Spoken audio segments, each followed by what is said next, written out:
Well, SQL stands for Structured Query Language. It is a standard language for interacting with relational databases. The popular relational databases such as MySQL Server, PostgreSQL, Oracle, Microsoft SQL Server, and in order to interact with these relational databases, we use SQL, that is Structured Query Language. Well, all the popular relational databases such as MySQL Server, PostgreSQL, Oracle, Microsoft SQL Server supports the SQL language.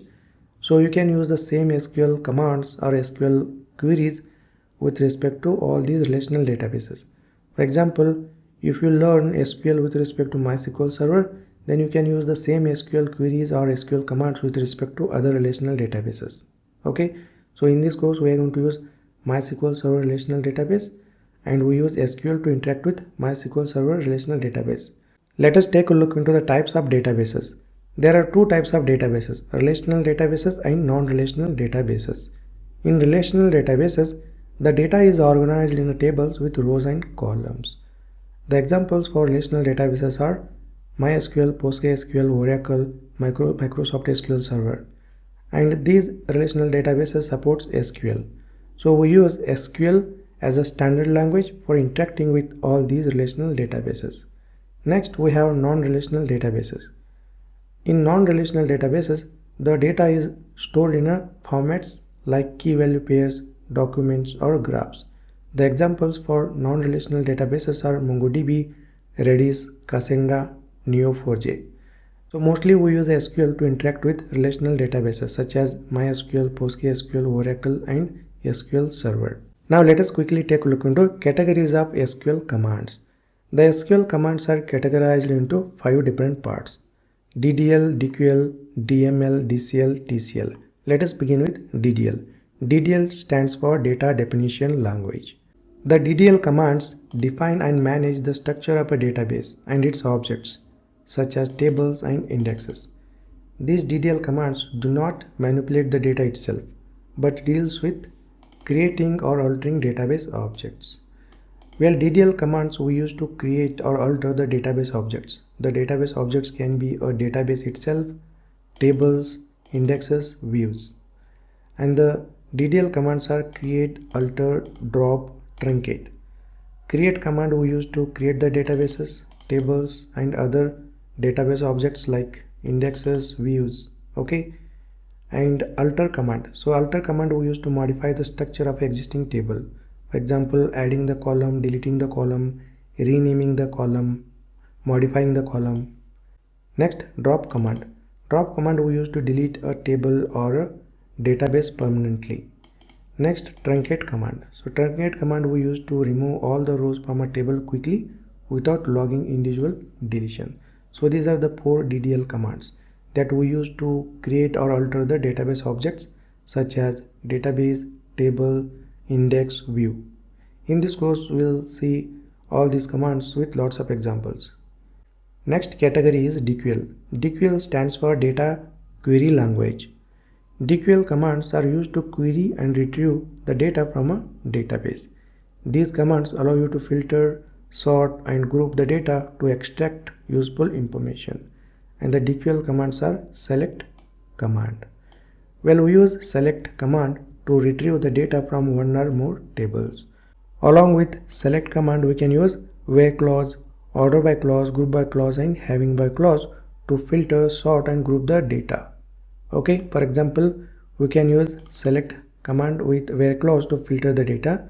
We can use select command with group by clause to group the data. We can use select command with order by clause to sort the data, and we can use select command with having clause to group the data based on the condition.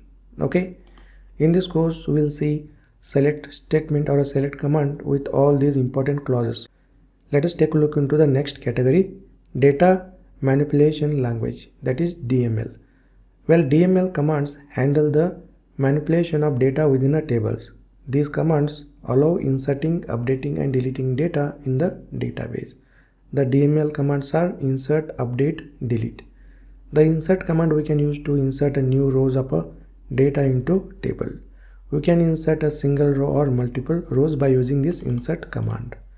Next, update command. Update command we can use to modify the existing data in a table based on a specified condition. Next, delete command. We can use delete command to remove rows from a table based on a specific conditions. We can remove either a single row or multiple rows from the table by using delete command. In this course, we'll take a look into all these DML commands with lot of practical examples. Next, let us take a look into next category, data control language, that is DCL. DCL commands are used to control access to a data in a database by granting or revoking privileges to users or roles. These commands help manage database security. The DCQL commands are grant and revoke. So basically these DCL commands are used to provide the permission or privileges to the users to access the data in a database. Next category is TCL. TCL stands for Transaction Control Language. Well, TCL commands manage transactions in a database. A transaction is a sequence of operations performed as a single logical unit of work.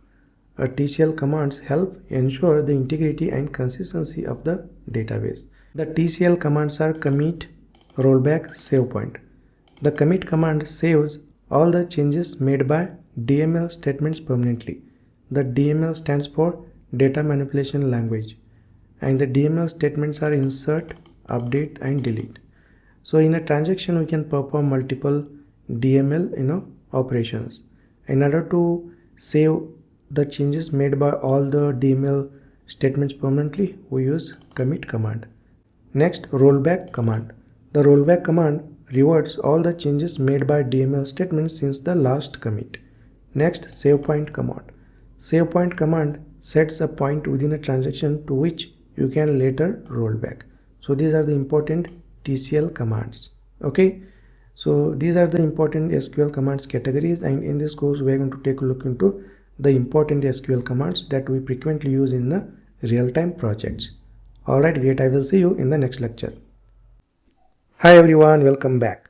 In this video we are going to see how to download and install MySQL Server and MySQL Workbench on Windows 11 machine. Well, we are going to use MySQL Workbench as a client to communicate with the MySQL database.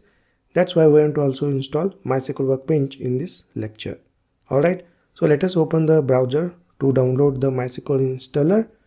So here I have opened Chrome browser. You can use any browser that you want. In a new tab, just type download MySQL and hit enter, and go ahead and click on this first link, that is mysql.com. This will head over to the MySQL downloads page. Alright, and here just scroll down, and here you can see MySQL community downloads. So go ahead and click on this link over here, and here you can see MySQL community downloads, and these are the different products. And here we are going to install the MySQL for Windows. So go ahead and click on this MySQL installer for Windows over here. So here let us download the MySQL installer, and you can see the MySQL installer version 8.0.40 is the latest version as of now. If you want to choose the specific version, you can select over here, but in this video we want to install the latest version, so let us keep the default selected as it is. Next, select the operating system. So as we are going to install the MySQL server on Windows, so here Microsoft Windows is selected by default, and here you can see the two options. So MySQL installer web community and MySQL installer community. If you want to install the MySQL server using the internet, you can use this. If you want to install the MySQL offline, you can use MySQL installer community. So we are going to use this second option. Okay, so just go ahead and click on this download button to download this installer. And one more important point here is you can see this 32-bit. So this installer will support both Windows 64-bit as well as 32-bit. Okay, so let us go ahead and click on download button to download the installer, and it says log into the website, but we are not going to log in. So just say no thanks, just start my download, and you can notice here the download is started. So just wait a couple of minutes to complete the download, and notice here the installer MSI file is successfully downloaded.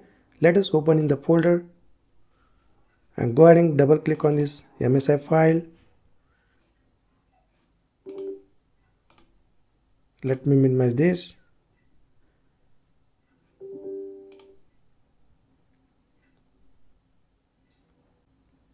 And here we need to choose the setup type. So here just click on this custom, because we are going to choose MySQL Workbench as well. So just click on this custom and click on next. And here we need to select the products. So here let us expand this, and just choose the latest version of MySQL Server here and just drag it into the installed section. And here we are going to also install the MySQL Workbench. So go to the applications, just expand it, just expand this MySQL Workbench and just choose the latest one and just drag it into this installed box. Okay, now we have MySQL Server and MySQL Workbench. Next, go ahead and click on next button to install these two products. And here these two products are ready to install, so go ahead and click on execute. And you can see the progress. So just wait a couple of minutes to complete the status of these two products. Perfect. Notice the status complete. So go ahead and click on next button. And here ready to configure. So here we need to basically configure the product.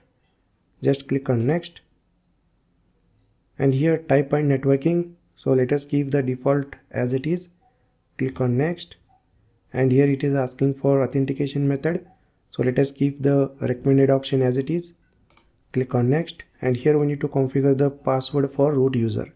Well, by default the admin root user is created, and here we need to configure the password for that admin root user. So here let me enter the password. So make sure that you remember this password, because we are going to use the root user throughout this course. If you want to create a different user, you can just use this add user option and add the user accordingly. Okay, but in this course we are going to use the root admin user. Next, click on the next button over here, and here let us keep the Windows service name as it is. And here start the MySQL server at system startup. Well, whenever you start the Windows operating system, then by default this MySQL server will start. Okay, if you want to start the MySQL server at system startup, just keep this selected, otherwise you can just untick it. If you untick it, you need to manually start the MySQL server. Okay, next click on next button, and here we need to give the server file permissions. So just keep selected as it is. Click on next, and here apply configurations. So click on execute to apply the configuration step by step.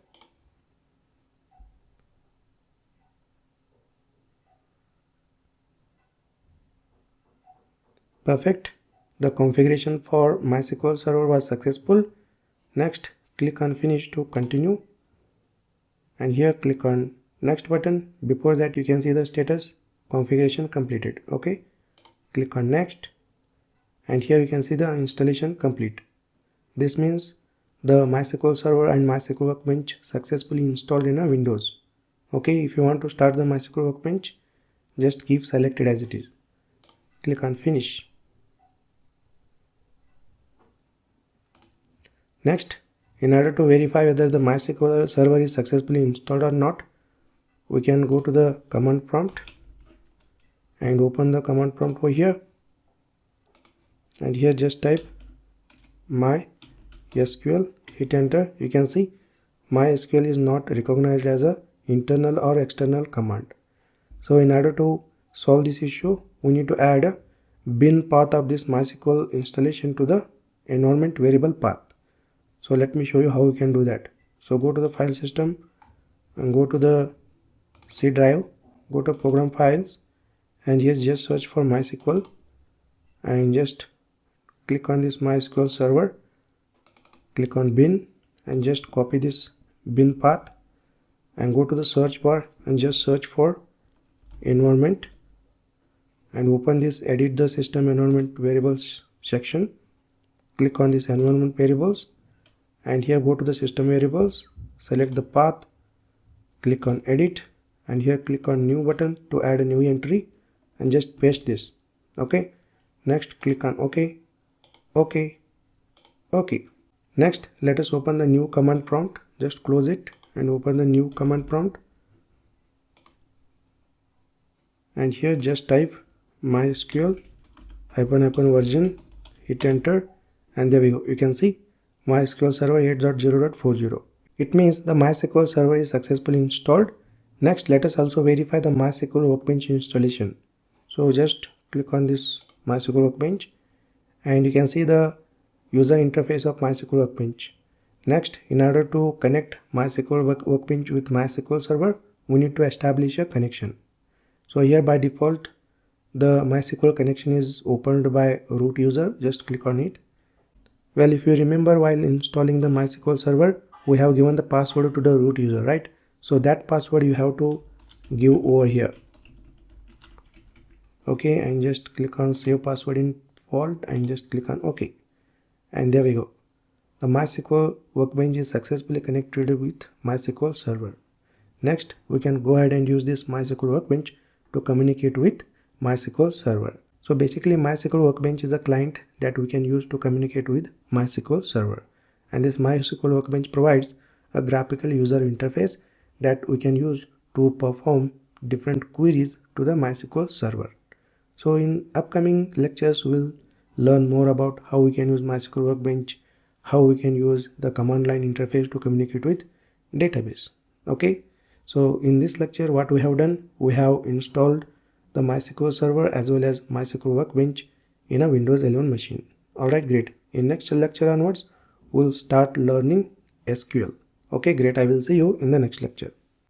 Hi everyone, welcome back. In previous lecture, we have installed MySQL server and MySQL Workbench on Windows machine. Well, MySQL server is basically a database system that we use to store, manipulate and access the data. On the other hand, MySQL Workbench is a client that provides a GUI. GUI means graphical user interface to communicate with the MySQL server. Okay, so MySQL Workbench is nothing but a tool or a client that provides a graphical user interface to communicate with MySQL server. Now let us see how to make a connection with MySQL server. Well, there are two types of clients that we can use to make a connection with MySQL server: GUI and CLI. GUI stands for graphical user interface, and MySQL Workbench is one of the commonly used GUI tool to communicate with MySQL server. And other option is CLI, command line interface. So most of the developers also prefer using command line tool as a client to communicate with MySQL server. Well, in this lecture, I'm going to show you how we can use both MySQL Workbench and command line interface to communicate with MySQL server. Okay. Now what we're going to do is we're going to play with the databases. Like we'll create a database, we'll list out all the databases, we'll select the database and we'll drop the database. Okay. So let us see the database management in this lecture. So let us first use the command line interface to communicate with MySQL server, and later we'll see the same commands with MySQL Workbench. Alright, so go to the search bar and here just type cmd and open the command prompt over here. Let me maximize this. Now we have opened the command prompt. Next, let us enter into command line interface of MySQL client. So here just type the command MySQL -u. So u stands for username. Well, we are going to use a root user. So here just give the username as root -p. P stands for password. Next, just hit enter and then enter the password. Okay, here enter the password. So make sure that you enter the password for root user over here. And next, once you enter the password, next hit enter and there we go. So this is the command line interface of MySQL client. So by using this command line interface, we can communicate with MySQL database. Okay. So here, in order to see the existing databases in a MySQL server, just type the command show databases. So this will list out all the available databases in a MySQL server and hit enter, and here you can see these are the predefined databases in a MySQL server. Next, in order to create a new database in a MySQL server, just type the command create database followed by the database name. So here let us give database name as MyDB and hit enter, and here you can see query OK 1 row affected. Next, if you want to see whether the database is successfully created or not, for that again type the command show databases. So this will list out all the available databases, right? Just hit enter and here you can see MyDB is successfully created. Next, let us see how to use or select a particular database. Well, if you can notice the list over here. So there are too many databases in the list and we don't know which database that we are currently using, right? So in order to select a particular database that we want to work, just type the command use followed by the database name. So for example here, let us say we want to use MyDB as a database. So just type MyDB over here and hit enter. And here you can see database changed. Next, you can go ahead and perform the operations like create the table, insert the data into table. So all this stuff will go inside this MyDB database. Okay, so this is how you can use or select a particular database from the list. Next, let us see how to drop the particular database. So here we have already a MyDB database created. Let us see how to drop this MyDB database. So here just type the command drop database followed by the database name MyDB and just hit enter, and there we go. You can see query OK, 0 rows affected. Next, in order to verify whether the database is deleted or removed from the list, just type the command show databases. This will list out all the available databases, isn't it? And here you can see the list. The MyDB database successfully dropped. So this is how you can use drop database statement to delete or drop the particular database from the list. Now we have used command line interface to communicate with MySQL server. Next, let us see how to use MySQL Workbench. So here let us open the MySQL Workbench over here. So just type MySQL Workbench and just click on this. And here you can see welcome to MySQL Workbench. So in order to connect our MySQL Workbench to the MySQL server, we have to establish the connection. So here you can see the default connection which is established by root user. So just click on it. Well, this is the MySQL Workbench user interface. And here you can see the administration section and this is the schemas. So just click on schemas over here. Well, just remember in MySQL, the database and schema both are same. But in different databases like Oracle or other database, the schema and database may be different. But in MySQL, the schema and database both are same. So don't get confused with schema and database. Okay. And here you can see whenever we create a new database, that database will be listed over here. For example, in order to query the database in a MySQL Workbench, we need to open the query editor over here. So just let me close it and let me show you how you can open the query editor. So here you can see the plus icon. So just click on it. Well, within this query editor, we can write the SQL queries. Well, before writing any SQL query, let us go to the edit section over here and then preferences and go to the SQL editor. Below that you can see query editor. Just click on it and here just tick mark this use uppercase keywords on compilation. So whenever you type the SQL keywords, it will automatically give you the keywords. So for that, just enable this use uppercase keywords on compilation. This is pretty useful to improve the productivity. Next, click on OK. Now inside this query editor, let us type the SQL command to create a new database. So here just type create and you can see the create keyword automatically comes. Okay, and just hit enter. And next create followed by the database and followed by the database name MyDB. So this is the SQL command to create a new database. In order to execute this SQL statement, just select it and click on this button. So this will basically execute the SQL query. Okay, and once you execute the query, you can see the result over here, 1 row affected. And in order to verify whether the database is created or not, you can go to the schemas and here just click on this refresh icon and here you can see MyDB is successfully created. Okay, next let us create one more database. Let us say MyDB1 and just select it and click on this button to execute this SQL statement and you can see the output 1 row affected. In order to verify this database is created or not, just go to the schemas, refresh it and there we go. MyDB1 is successfully created. Next, let us see how to list out all the available databases. For that, we can use show databases statement. So here let me remove this and just type show databases, and in order to execute this SQL statement, just select it, click on this execute button, and here you can see the output.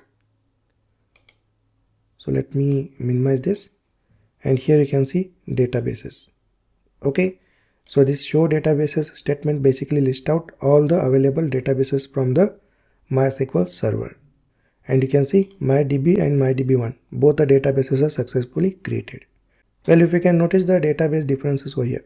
So in output, you can see 1, 2, 3, 4, 5, 6. So there are 6 databases, but here in a schema section, there are only 3 databases. Well, this information schema, performance schema, and MySQL. So these are the default databases. Okay, so these are the databases which used by MySQL server. So it won't be shown in the schema section. So only these 3 databases we can use. So this system database basically has a system configuration table, which we may not use most of the time. Now we have seen how to use show databases statement to list out all the available databases. Okay, next let us see how to use or select a particular database from this list. Well, let us say we want to create a table into this MyDB database. Then first we need to use or select this database. Then only we can perform the different operations. Okay, so in order to select a particular database from the list, just type the command use followed by the database name. Let us say we want to use MyDB database. So just type MyDB. Next, just select this and execute this SQL statement. Now you can see the MyDB database is highlighted over here. Okay, it means this MyDB database is a default database, and whenever we execute the SQL statements, those SQL statements will be executed against this database. Okay, for example, if we create the table, if we insert the data into a table, if we select the columns from the table, then those operations will be performed against this MyDB database, because we have made this database as a default by using this use MyDB statement. So this is how you can select or use a particular database. Next, let us say you want to switch the database or you want to use the different database. Then what you can do is you can execute this statement again, that is use followed by the database that you want to use. For example, MyDB1.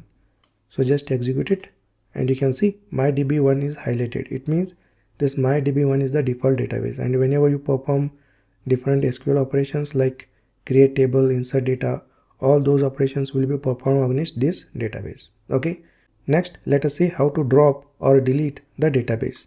So here just type the command drop followed by database followed by the database name. Let us say we want to drop MyDB database, then you can mention MyDB and just select this statement and just execute it. And here just let me maximize this, and here in an action output you can see the time in which the SQL statement is executed, and this is the SQL statement, and this is the message, and this is the time taken by the SQL statement to execute.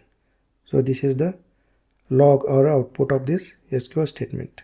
Okay, next, in order to verify whether the database is deleted or not, you can just refresh the schemas, and here you can see MyDB database is successfully removed or deleted.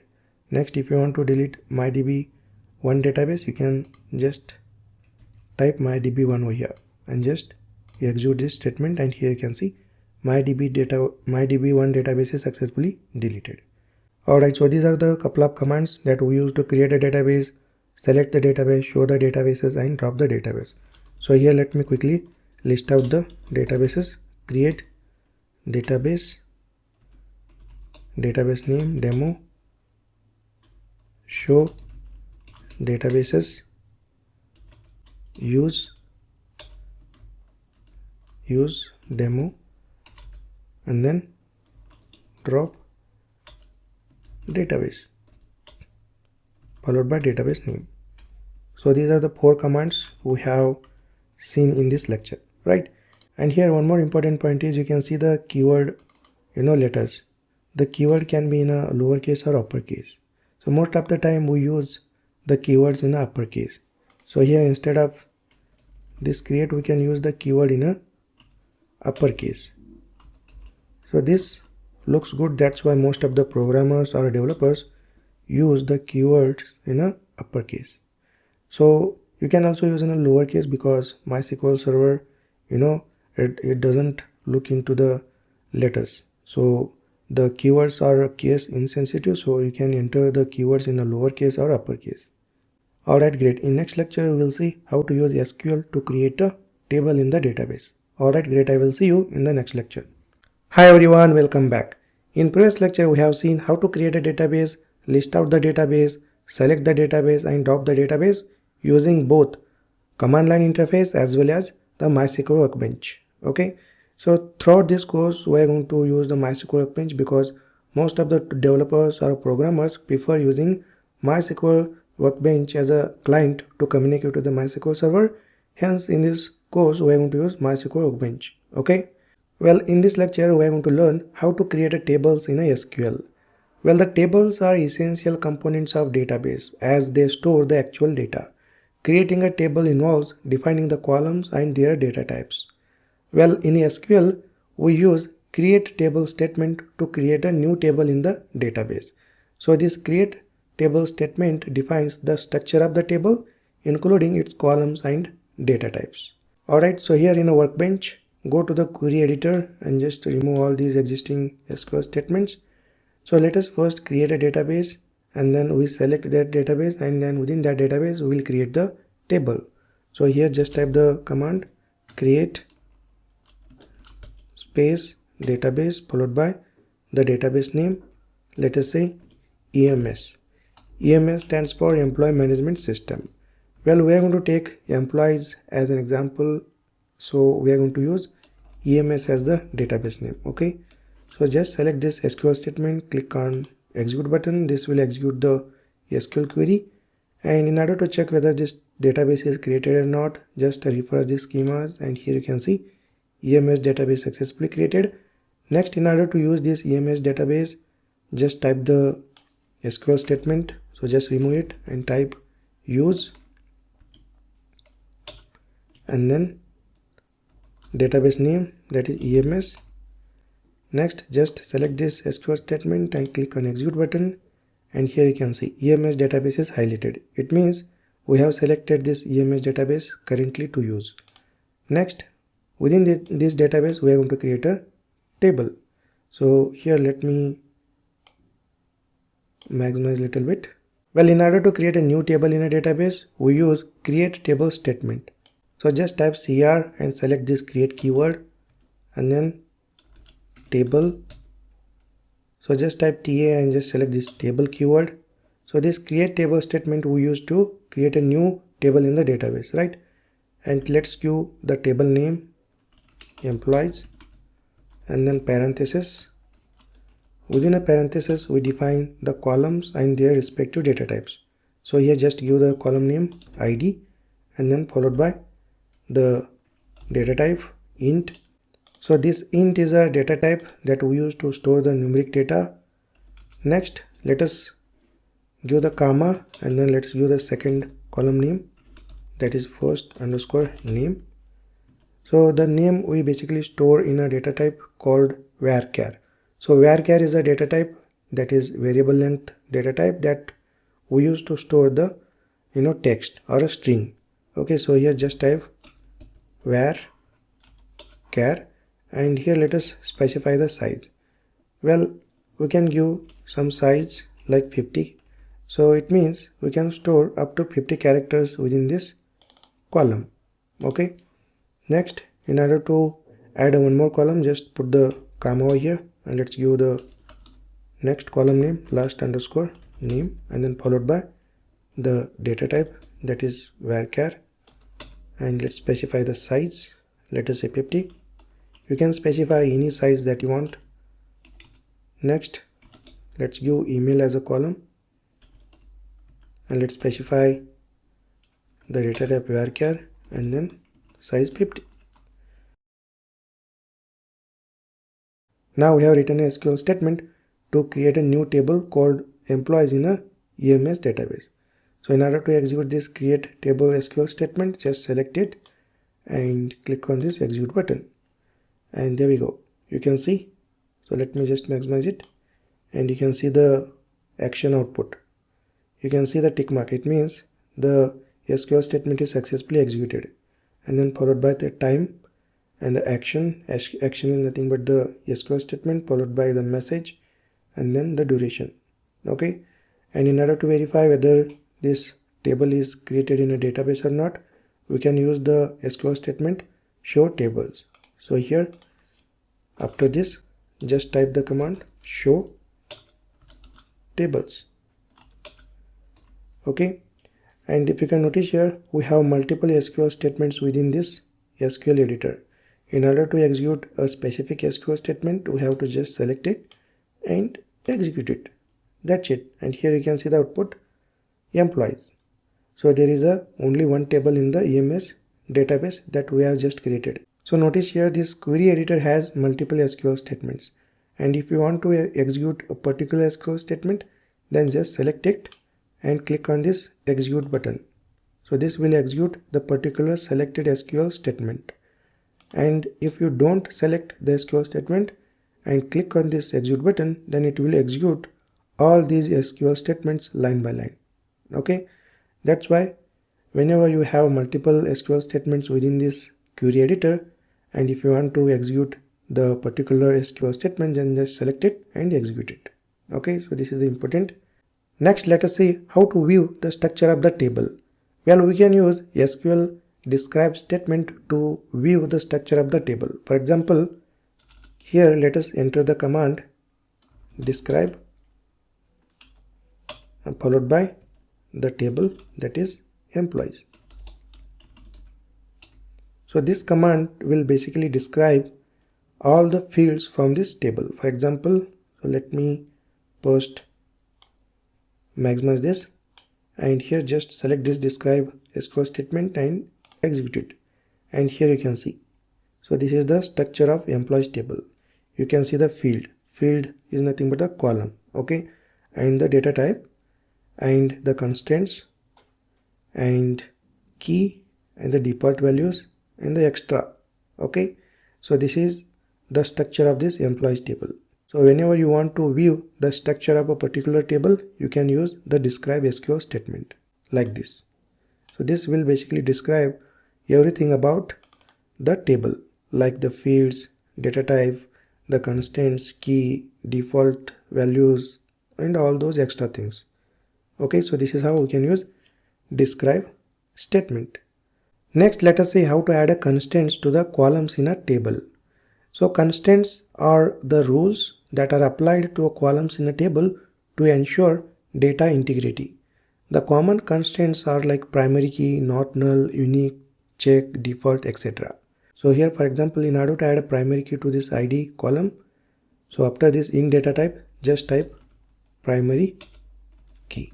So this primary key constraints uniquely identifies each row in the table. It means the ID should be unique for each row in the table.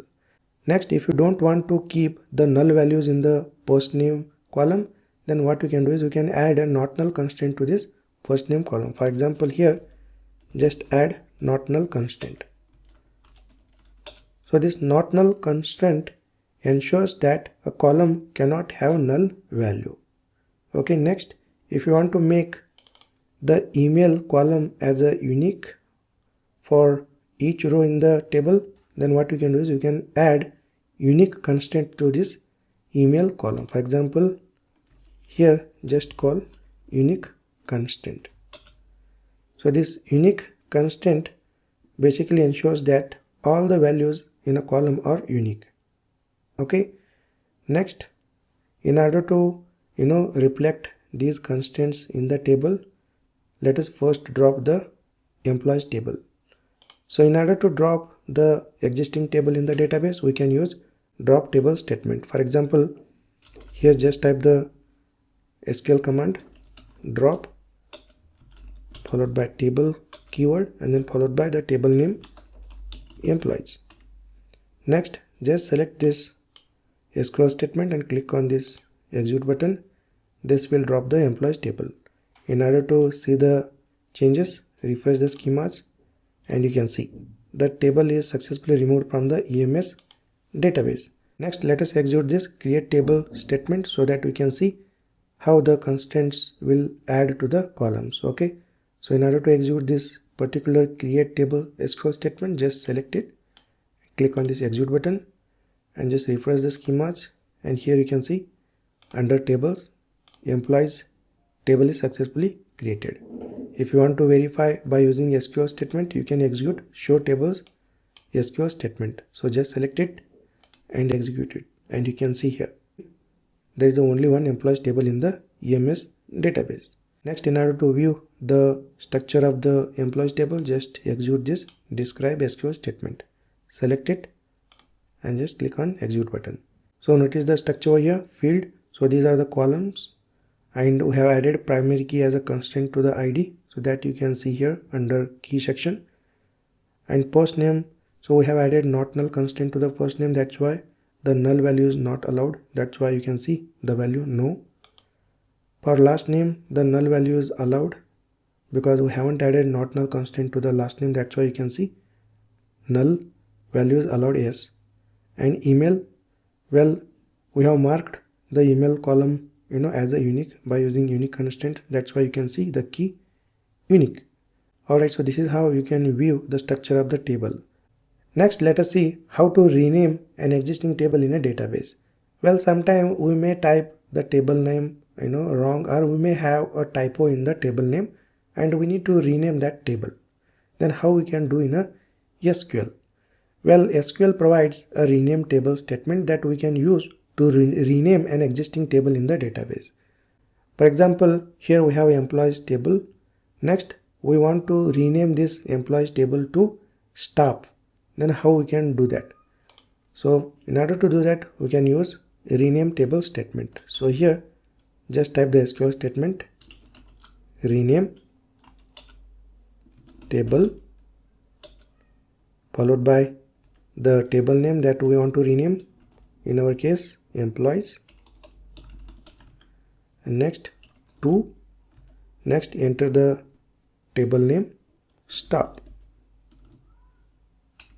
Okay, so look at the SQL statement rename table and the table name that we want to rename followed by and then the table name.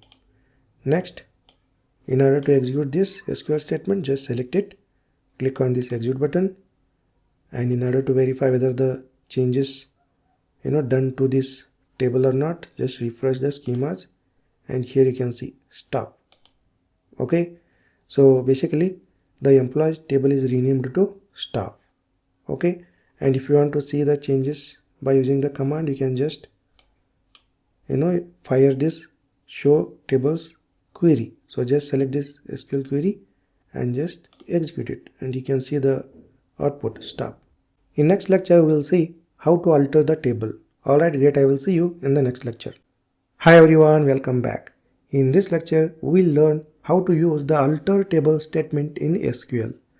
Well, the alter table statement is used to modify the structure of an existing table in a database. For example, we can use alter table statement to add, drop or modify the columns, and also add or drop the constraints as well. Okay, so let us go ahead and let us see how to do it.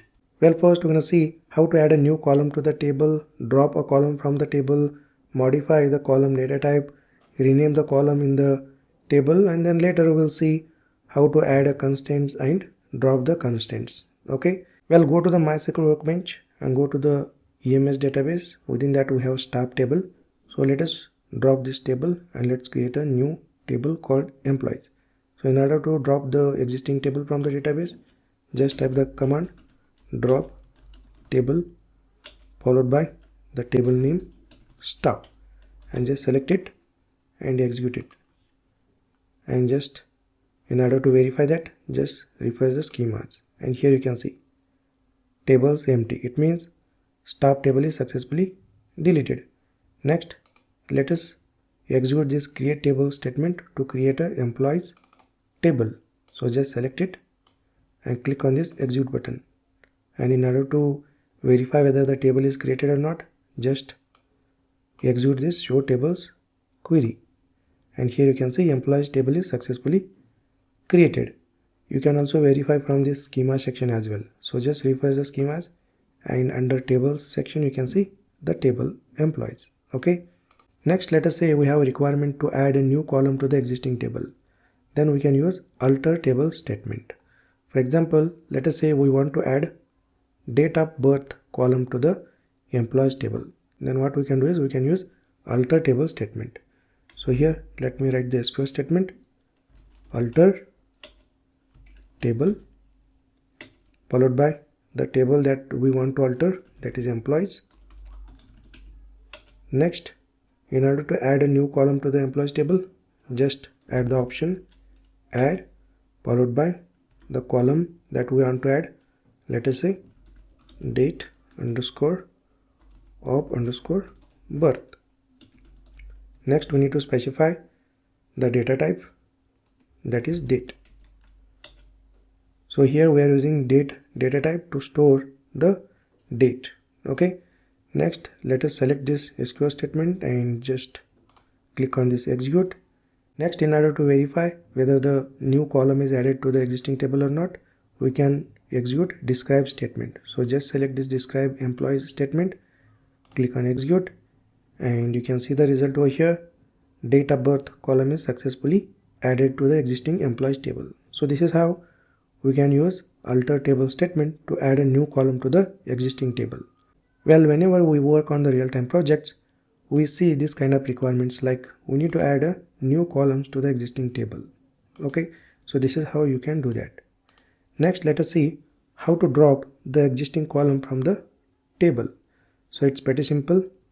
So here just type the command alter followed by table followed by the table name that you want to alter, employees, and then let's add an option drop column followed by the column name that you want to drop from the employees table. For example, we want to drop date of birth column. That's it. Well, here we are getting the error because we need to put the semicolon in order to distinguish between these two SQL statements. Okay, perfect. Next, let us select this SQL statement and execute it. And in order to verify the changes, just execute describe statement. So select describe employees and just execute it. And here you can see the output. The date of birth column is successfully deleted from the table. So this is how you can use alter table statement to drop a column from the table. Next, let us see how to use this alter table statement to modify the column. For example, let us say we want to modify the column data type or size of the data type. Alter table followed by the table name that we want to alter, that is employees. And then in order to modify the column, just type the keyword modify and then option column and then followed by the column that we want to modify. For example, let us say we want to modify the email column. So email column has a data type varchar and we need to specify the data type size 115. So here now we have 50 size, but we want to increase the size of the data type from 50 to 150. Okay, so go to the modify column over here and then specify the column that we want to modify, that is email, and followed by the data type and then the size 150. So here we have changed the data type size from 50 to 150. You can also change the data type, for example, from varchar to text. Okay, but varchar looks good for this email column, that's why we want to keep varchar data type. Next, let us execute this alter table statement, and in order to verify the changes, just execute this describe statement, and here you can see the output, the email data type size. Okay, we have successfully used alter table statement to modify the column data type size. Okay, so this is how you can use alter table statement to modify the existing column. You can modify the data type as well as its size. Okay, perfect. Next, let us see how to use alter table statement to rename the existing column in the table. So it's pretty simple. So just type the command alter table followed by the name of the table that we want to alter, in our case employees, and then type the option change column, and then followed by the old column name. Let us say we want to rename the email column. Okay, just type the old column name email followed by the new column name. For example, let us say email underscore address, and then followed by the data type. Let us say varchar and then size 150. So this is the SQL statement to rename the email column in the employees table. Okay, so just select this SQL statement and execute it, and in order to view the changes, just execute this describe statement. So just select describe statement and execute it, and notice here in the output the email column is successfully renamed to email underscore address. So this is how you can use alter table statement to rename the existing column in the table. Well, in real-time project you will see this kind of requirement a lot. Make sure that you will have a hands-on experience on adding the column to the existing table, dropping the column from the existing table, modifying the column data type and size, and changing or renaming the existing column in the table. Alright, now let us see how to use alter table statement to add a constraint to a column in the table. Well, it's pretty simple. If you go to the table, we have employees table. Within that you can see the last name. So we haven't added any constraint to the last name column over here. Okay, so if you again execute the describe statement, and if you can take a look into the structure of the table, we haven't added any constraint to the last name column. Right, now what we're going to do is we're going to use alter table statement to add a constraint to this last underscore name column. So let us say we want to make this last name unique for all the values in the table. Then what we can do is we can add unique constraint to this last name column. Okay, so let us see how to do it. So just scroll down, and here let us write the alter table statement. So just type alter followed by table, and then table name that we want to alter, in our case employees, and then just type add followed by constraint. So this is the option to add a constraint to the column. Next, followed by the constraint name unique underscore last underscore name. You can give any constraint name that you want. So this is the typical naming convention that we use, and then followed by the constraint definition. So here let's specify unique, and then followed by parenthesis, within that the column name, that is last underscore name. Alright, so this is how we use alter table statement to add a constraint to the column in the table.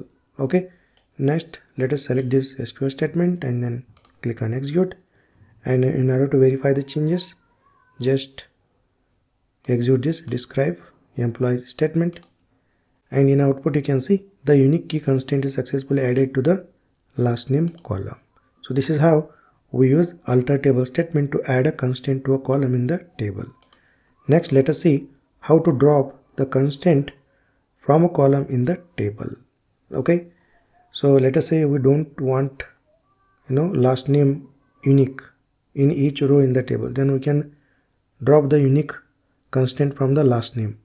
So just we have added unique constraint to the last name, so just use alter table statement to remove it. Okay, so here just type the command alter table followed by the table name that we want to alter, that is employees, and then instead of add constraint we use drop constraint followed by the name of the constraint that we want to drop. For example, we have specified the constraint name u underscore last underscore name, so just copy and paste it. and then execute this alter table statement. In order to verify the changes, just execute this describe employees query, and here you can see the last name column. The unique key constraint is successfully removed or dropped from this last name column. So this is how we can use alter table statement to drop the constraint from an existing column in the table. Okay, great. So let me recap what we have done in this lecture. So we have used alter table statement to add a new column to the existing table. We have used alter table statement to drop the existing column from the table. We have used alter table statement to modify the column data type size. We have used alter table statement to rename the existing column in the table. We have used alter table statement to add a new constraint to the existing column in the table. We have used alter table statement to drop the constraint from existing column in the table. Alright, so these are the very important SQL statements that we frequently use in the real-time projects. Alright, great. I will see you in the next lecture. Hi everyone, welcome back. In this lecture, let us take a look into how to use the insert statement to insert the data in a tables in a SQL. Well, the insert statement is used to add a new rows to the table. You can insert the data into all the columns or a specific columns. There are various ways to insert a data, including inserting a single row, multiple rows, and inserting data from another table. Well, go to the MySQL Workbench over here, and here go to the query editor, and here we have written a lot of SQL statements in previous couple of lectures. So let us go ahead and take a backup of these SQL statements. So here, let us copy all these SQL statements and go to the Notepad++ or a Notepad and just paste it, and just save this file as SQL_backup, and let us give the file extension structure query language. So here let me search for it, structure query language, and let us save into the desktop. You can save to any file location that you want. Next, go back to the MySQL Workbench over here, and here just remove all these SQL statements except the create table statement. Okay, so before using insert statement, let us go ahead and drop the existing table. So in order to drop the existing table from the database, just type the command drop table followed by the table name, that is employees. Let us select this SQL statement and execute it. This will drop the table from the database. In order to verify that, refresh the schemas, and here you can see table section is empty. Next, let us create employees table by using this create table statement. So employees table has a column ID, first name, last name, email. Next, let us select this create table statement and just execute it. And in order to verify whether the table is created or not, just refresh the schemas, and under table section you can see employees table is created. Well, let us first see how to insert a single row in an employees table. So here is the SQL statement. Just type insert into and then specify the table name, that is employees, and then followed by parenthesis. Within a parenthesis, let us specify the column names. Well, if you can look at the create table statement here, we have to specify the column names in the same order: ID, first name, last name, email. Okay, so here ID comma first name comma last underscore name and then email. Next, values and then parenthesis, and within a parenthesis let us specify the values. Well, for ID let us give value 1, and then for first name let us give name Ramesh. Well, make sure to specify the string within a double quote, and then within a double quote let us give the last name Partare, and then email ramesh@gmail.com. You can give whatever the value that you want. So this is the insert statement to insert a single row into employees table. The statement is very simple: insert into and then followed by table and then followed by within a parenthesis the column names and then followed by values and within a parenthesis the values for respective columns. Finally, put the semicolon at the end of the SQL statement. Next, let us select this SQL statement and just execute it. Next, in order to verify whether this single row is inserted into employees table, we can use select statement. So here just type select star from followed by the table name employees. Well, we use select statement to query the data from the table. Well, we will learn more about select statement in upcoming lectures. So just remember, we use select statement to select the data from a respective table. So just select this statement and execute it. And here you can see the output. The Ramesh employee successfully added to the employees table. So this is how we use insert statement to add a single row to the table.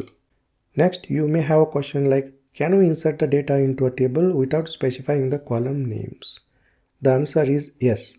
If you want to insert the data into all columns of a table, you can omit the column names and provide the values for all the columns in the same order as they are defined in the table. Well, you can see the create table statement over here.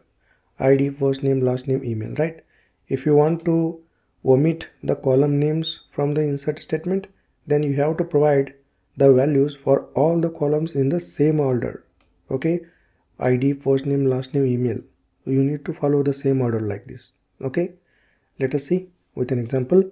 So here just type the command insert into and then followed by the table name employees. Next, don't specify the column names, directly call the values over here and then pass the values in a parenthesis. So let us say value 2 and then first name, let us say Ram. Make sure to pass the string in a double quote and then comma within a double quote, last name Jadhav and then email ram@gmail.com and then put the semicolon. Okay, and if you can observe the SQL statement, insert into employees values, and these are the values for all the columns in the same order. ID, first name, last name, and email. Okay, and notice here we haven't specified any column names after this table. Okay, now let us execute this SQL statement. And in order to verify whether the row is added to the table or not, let's execute this SQL statement, that is select statement. Just select it and execute it. And notice here the Ram employee successfully added to the employees table. So this is how we can insert the data into a table without specifying the column names into insert statement. Next, let us see how to insert multiple rows in a table. Well, so far we have seen how to insert a single row into a table using insert statement. Now we will see how to insert multiple rows. Well, you can insert multiple rows in a single insert statement by separating the values with commas. For example, here let me write the SQL statement insert into and then followed by the table name in which we are going to insert the data, that is employees, and then followed by we can specify the column names. Well, we are going to specify the values for all the columns, so we can omit the column names from over here, and then values. Well, if you want to insert multiple rows into a table, then you have to separate the values with the commas. So here within the parenthesis just pass the values for ID 3. So you can use double quote or single quote to insert the string over here, like you can use single quote or double quote. To keep it consistent, let us use double quote. So here let us give first name, let us say Sita, and last name Patel, and then email sita@gmail.com. Next, put the comma and then within a parenthesis just pass the ID 4, and then within a double quote just give first name as Arjun, last name Singh, and then email arjun@gmail.com.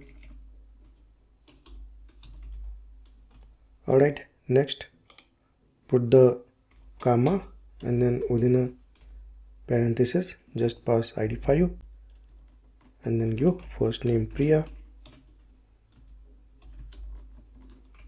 and then Sharma as a last name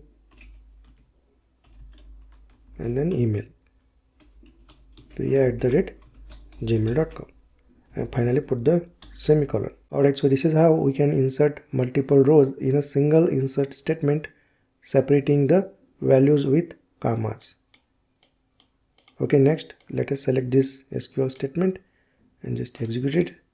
And next, in order to verify the rows are inserted into employees table, just execute this select SQL statement and there we go, you can see the output. Okay, Shita, Arjun, Priya. So these employees are successfully inserted into employees table. So far we have seen like we have inserted a data into all the columns. Now you may have a question like, can we insert a data into specific columns? The answer is yes. If you want to insert the data only into specific columns and leave the other columns to their default values, you can specify only those columns in the insert statement. So here let us write the insert statement to insert the data into specific columns. So here just type insert into employees table and then followed by, let us specify the column names over here. Let us say we want to insert a data into ID column and then post_name column as well as email, and for last name we want to keep the default value. Okay, next let us specify the values over here by using values clause and then here just pass the ID 6 and then first name let us say Anil, comma and then email anil@gmail.com and finally put the semicolon. Okay, so if you can notice here, we have specified the column names ID, first name, email. We haven't specified the column name last name.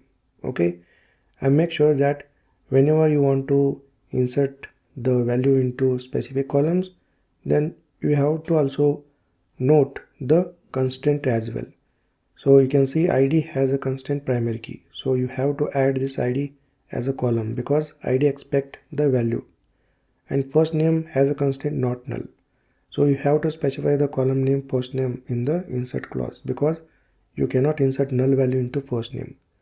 And this last name does not have any constraint, so you can omit this last name from the insert statement. Next, email has a constraint unique. Okay, just scroll down and go to the insert statement and just select it and execute this insert statement. And in order to verify whether the row is added to the table or not, just execute this select SQL statement as well and just maximize this, and here you can see Anil employee is added to the employees table and you can see the last name column value null. Okay, we have specified the columns ID, first name, email. That's why you can see the values within these columns. We haven't specified last name column, that's why you can see the default value null. Okay, so this is how you can insert the data into specific columns. Next, let us see how to insert a data from another table. Well, you can insert a data into a table from another table using select statement. For example, here we have an employees table. It has a 6 rows. Next, let us create a one more table. So just let me copy this employees create table statement and let me paste it over here and let me give the different table name. Let us say employees_backup. Okay, next let us execute this create table statement to create this employees_backup table. And in order to verify that, what you can do is you can just refresh the schemas over here and you can see employees_backup table is successfully created. Next, what we'll do, we'll insert a data from this employees table into employees_backup table. Okay, so in order to do that, let us use the insert statement along with select statement. So here let me go at the bottom, and here just type the SQL command insert into followed by the table name that we want to insert, that is employees underscore backup, and then let's specify the column names id underscore post underscore name and then last underscore name and then email. Now we have an insert into statement. Next, let us get the data from employees table by using select statement. So here don't give the semicolon. After this just follow select statement. So select id first underscore name comma last underscore name comma email from employees table. Alright, so here basically we are inserting a data into employees underscore backup table from this employees table. Okay, so this select statement basically retrieve all the data from this employees table, and this insert into statement insert all this data into employees underscore backup table. Okay, next in order to execute this, just select this SQL statement and just click on this execute button. Next, in order to verify this, let us use the select SQL statement. So here just type select star from employees underscore backup and just execute this SQL statement, and there we go. You can see the output. All the 6 rows are inserted into employees underscore backup table. So this is how you can insert a data into a table from another table using select statement along with insert statement. Okay, so in real-time project we typically do this kind of things to take a backup of the data. Okay, so just remember this syntax. In order to take the backup of the data from one table into another table, we typically use this kind of SQL statements. Alright, well, let me recap what we have done in this lecture. We have seen how to insert a single row into a table and how we can omit the column names from the insert statement, and we have seen how to insert a multiple rows in a single insert statement, and we have seen how to insert a data with a specific columns, and we have seen how to insert a data into table from another table using insert into along with select statement. Okay, great. I will see you in the next lecture. Hi everyone, welcome back. In previous lecture we have seen how to use the insert statement in SQL to insert the data into a database table. In this lecture we will see how to use a select statement in SQL to retrieve a data from a database tables. So let us go ahead and learn about select statement in SQL with examples. So let us head over to the MySQL Workbench over here. In previous lecture we have created all these SQL statements. So let me copy them and let me take a backup of it. So go to the Notepad++ and here just paste them and go back again to the MySQL Workbench, and here just remove all these SQL statements.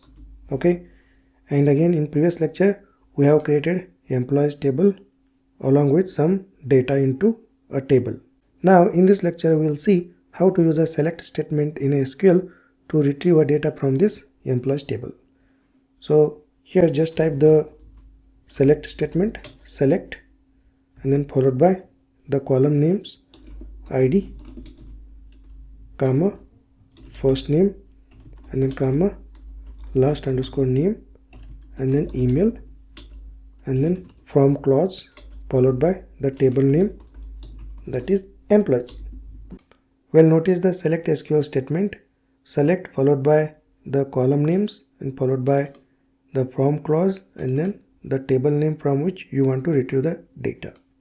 Next, let us select this SQL statement and just execute it, and there we go. You can see the output.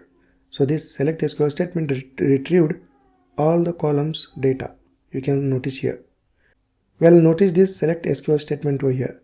We have specified all the column names in the select statement. Well, whenever you retrieve all the columns from a table, then you no need to specify all the columns in the select statement. You can just add star wildcard over here. So this will select all the columns from a table. For example, if I run the query, you can see this retrieved all the data for all the columns. Okay, so let me undo this SQL statement. Let me copy it and let me paste it over here. And now let me remove all these columns. Let me specify the star wildcard. Okay, so both the SQL statement gives the same result, but whenever you retrieve all columns from a table, then don't specify all the columns in the select statement, just specify the star. Okay, so this is how you can select all the columns from a table using star wildcard. Next, you may have a question like, can I select a data from specific columns in a table? The answer is yes. To retrieve specific columns data from a table, specify the columns names in the select statement. For example, let us say you want to retrieve ID and email in a column data.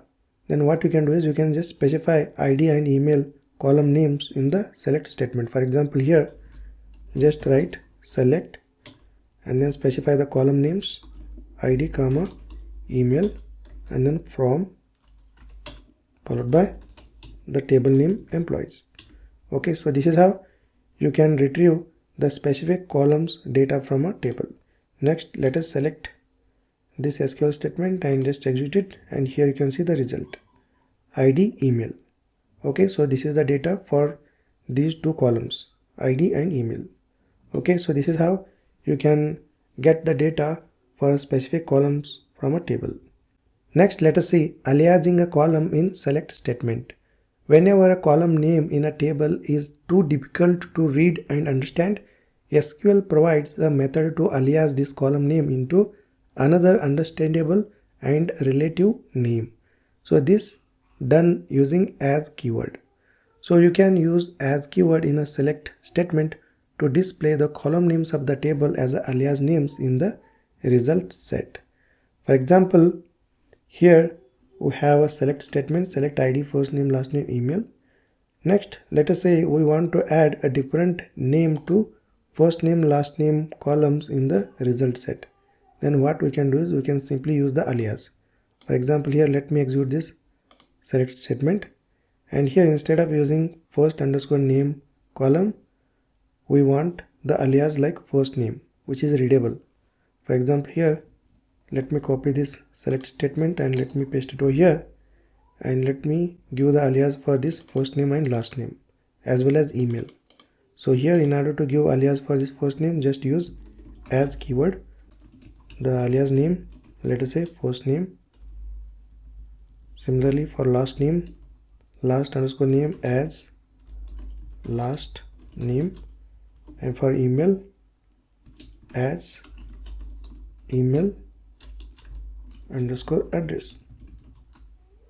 Okay, next let us select this SQL statement and just execute it, and here in the result set you can see first name, last name, email address. So this is how you can add alias to the columns in the select statement. Next, similar to aliasing a columns in a select statement, you can also give a alias name to the table as well. For example, just copy this select statement and just paste it over here, and in order to give a alias name to the employees table, just use as keyword followed by the shortcut name, let us say E. So whenever you use this E alias name to this employees table, then you have to prefix all the columns with this alias name. For example, E.id and then E.first name,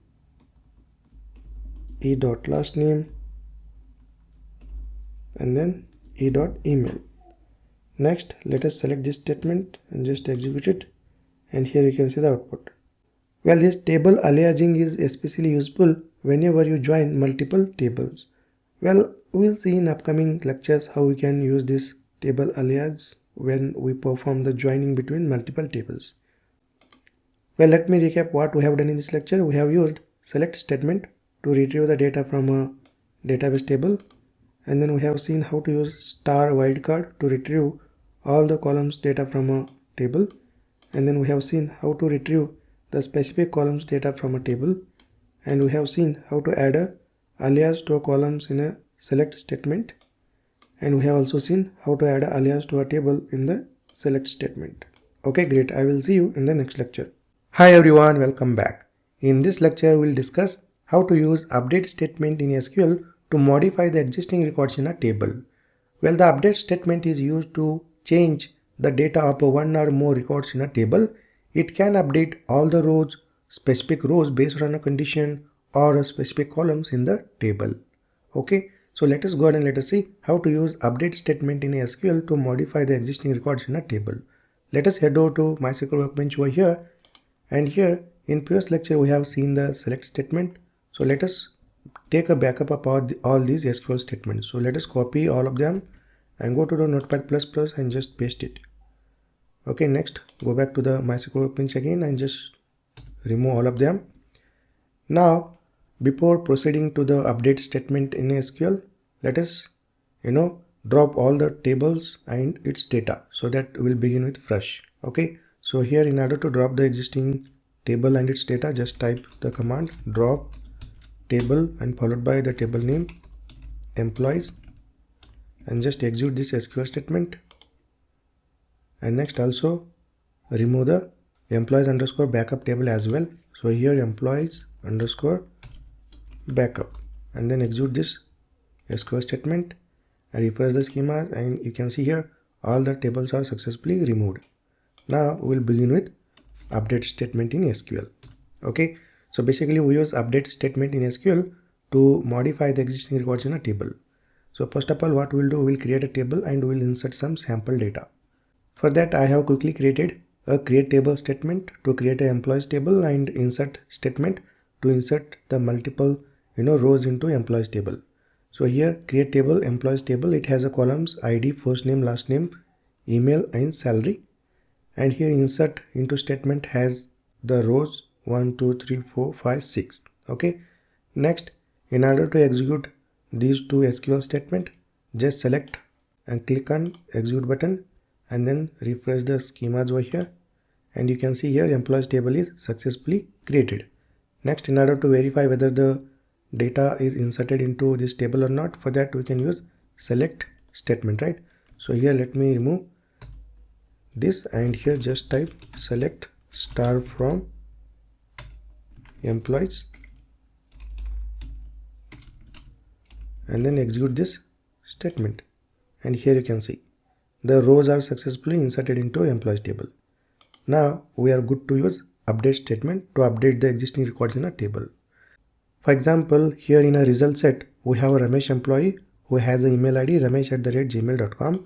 Now we want to update this email from ramesh@gmail.com to ramesh.phadtare@gmail.com. Then how we can do it? By using update statement. So it's pretty simple.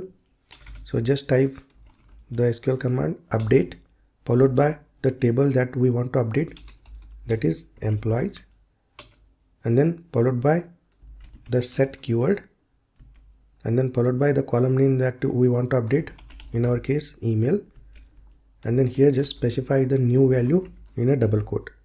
So here we have ramesh@gmail.com. Now we want to update to ramesh.phadtare@gmail.com. Okay, next you need to specify the condition to filter the records to be modified using where clause. So here just type where id equal to 1. Well, here we are using where clause to add a condition so that this update statement will only update the record based on this condition. Okay, if we don't specify the where clause, then it will update all the rows. Okay, so make sure that whenever you use the update statement, you have to add a condition by using where clause, otherwise it will update all the rows. Okay, that we will see a bit later. Next, in order to execute this update statement, just select this SQL statement and click on the execute button. Next, in order to verify, just execute this select statement. So just select it and execute, and here you can see in the output the email field for this Ramesh employee is successfully updated. Earlier the email was ramesh@gmail.com. Now you can see the new email ramesh.further@gmail.com. Alright, so this is how we can use update statement to update a specific column of a row in a table. Now we have seen how to update a single column of a specific row. Next, let us see how to update a multiple columns of a specific row by using update statement. For example, in a result set, you can see we have a Ram employee and we want to update his email and salary. How we can do it by using update statement. Okay, so let us see how we can update multiple columns of a row by using update statement. So here just type update followed by the table name that we want to update, in our case employees, and then set, and then here let us specify the column and respective values. So email, so you can see the existing email is ram@gmail.com. Now let us update to ram.jadhav@gmail.com. Next, in order to specify multiple columns, just put the comma over here.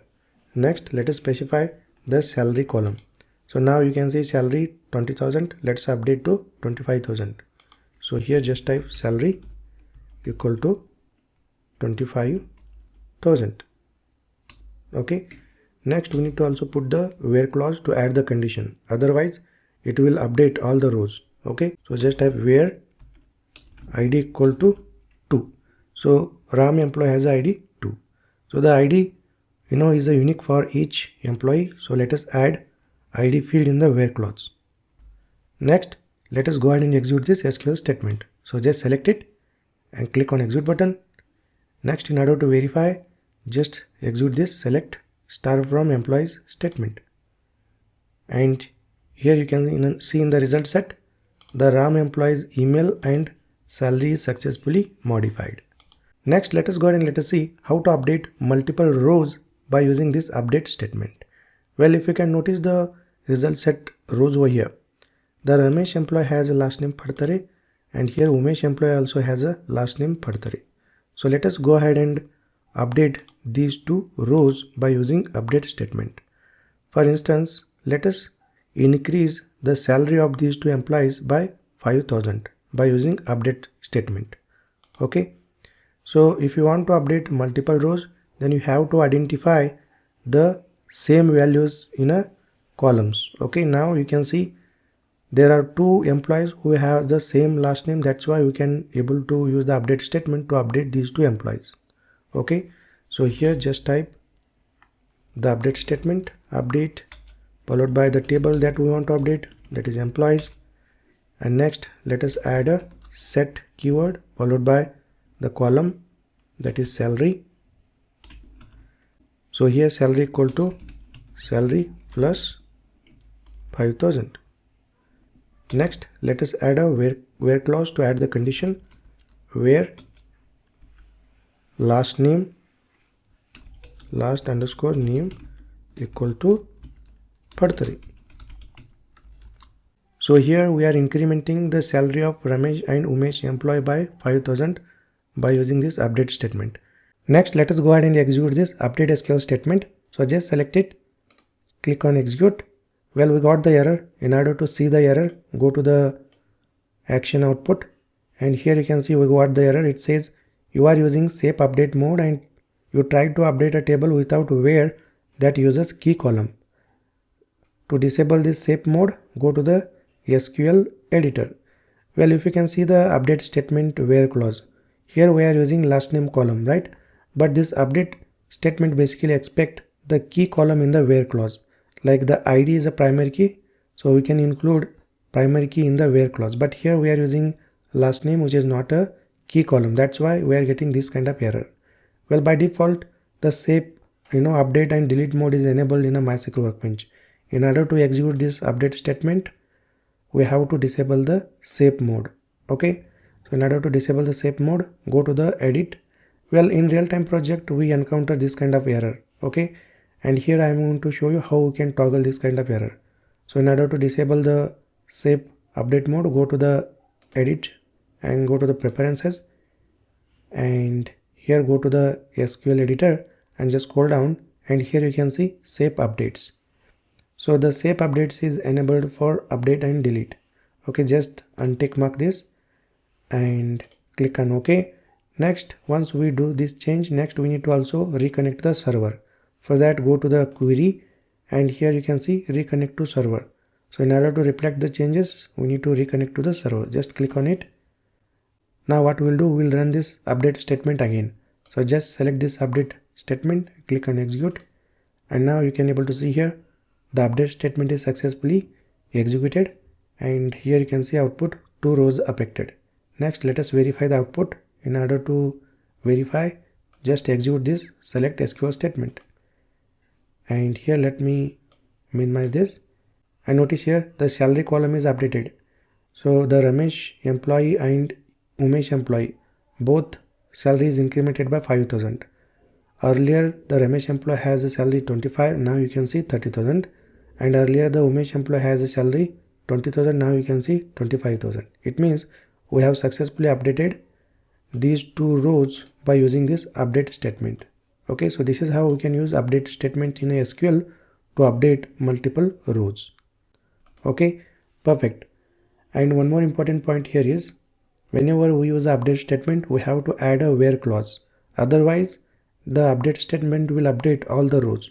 For example, here, let us use the update statement without where clause. So just type update and then give the table name over here, employees, and then set salary equal to 50,000.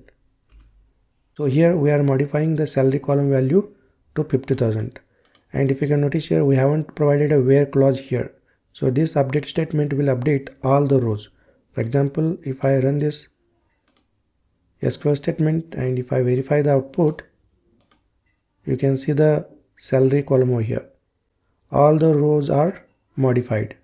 So be careful whenever you use update statement, you have to add a where clause in order to filter the modified rows. Otherwise, all the rows will get affected. Okay, so this is all about using update statement.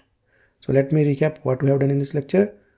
We have seen how to use update statement to update a single row.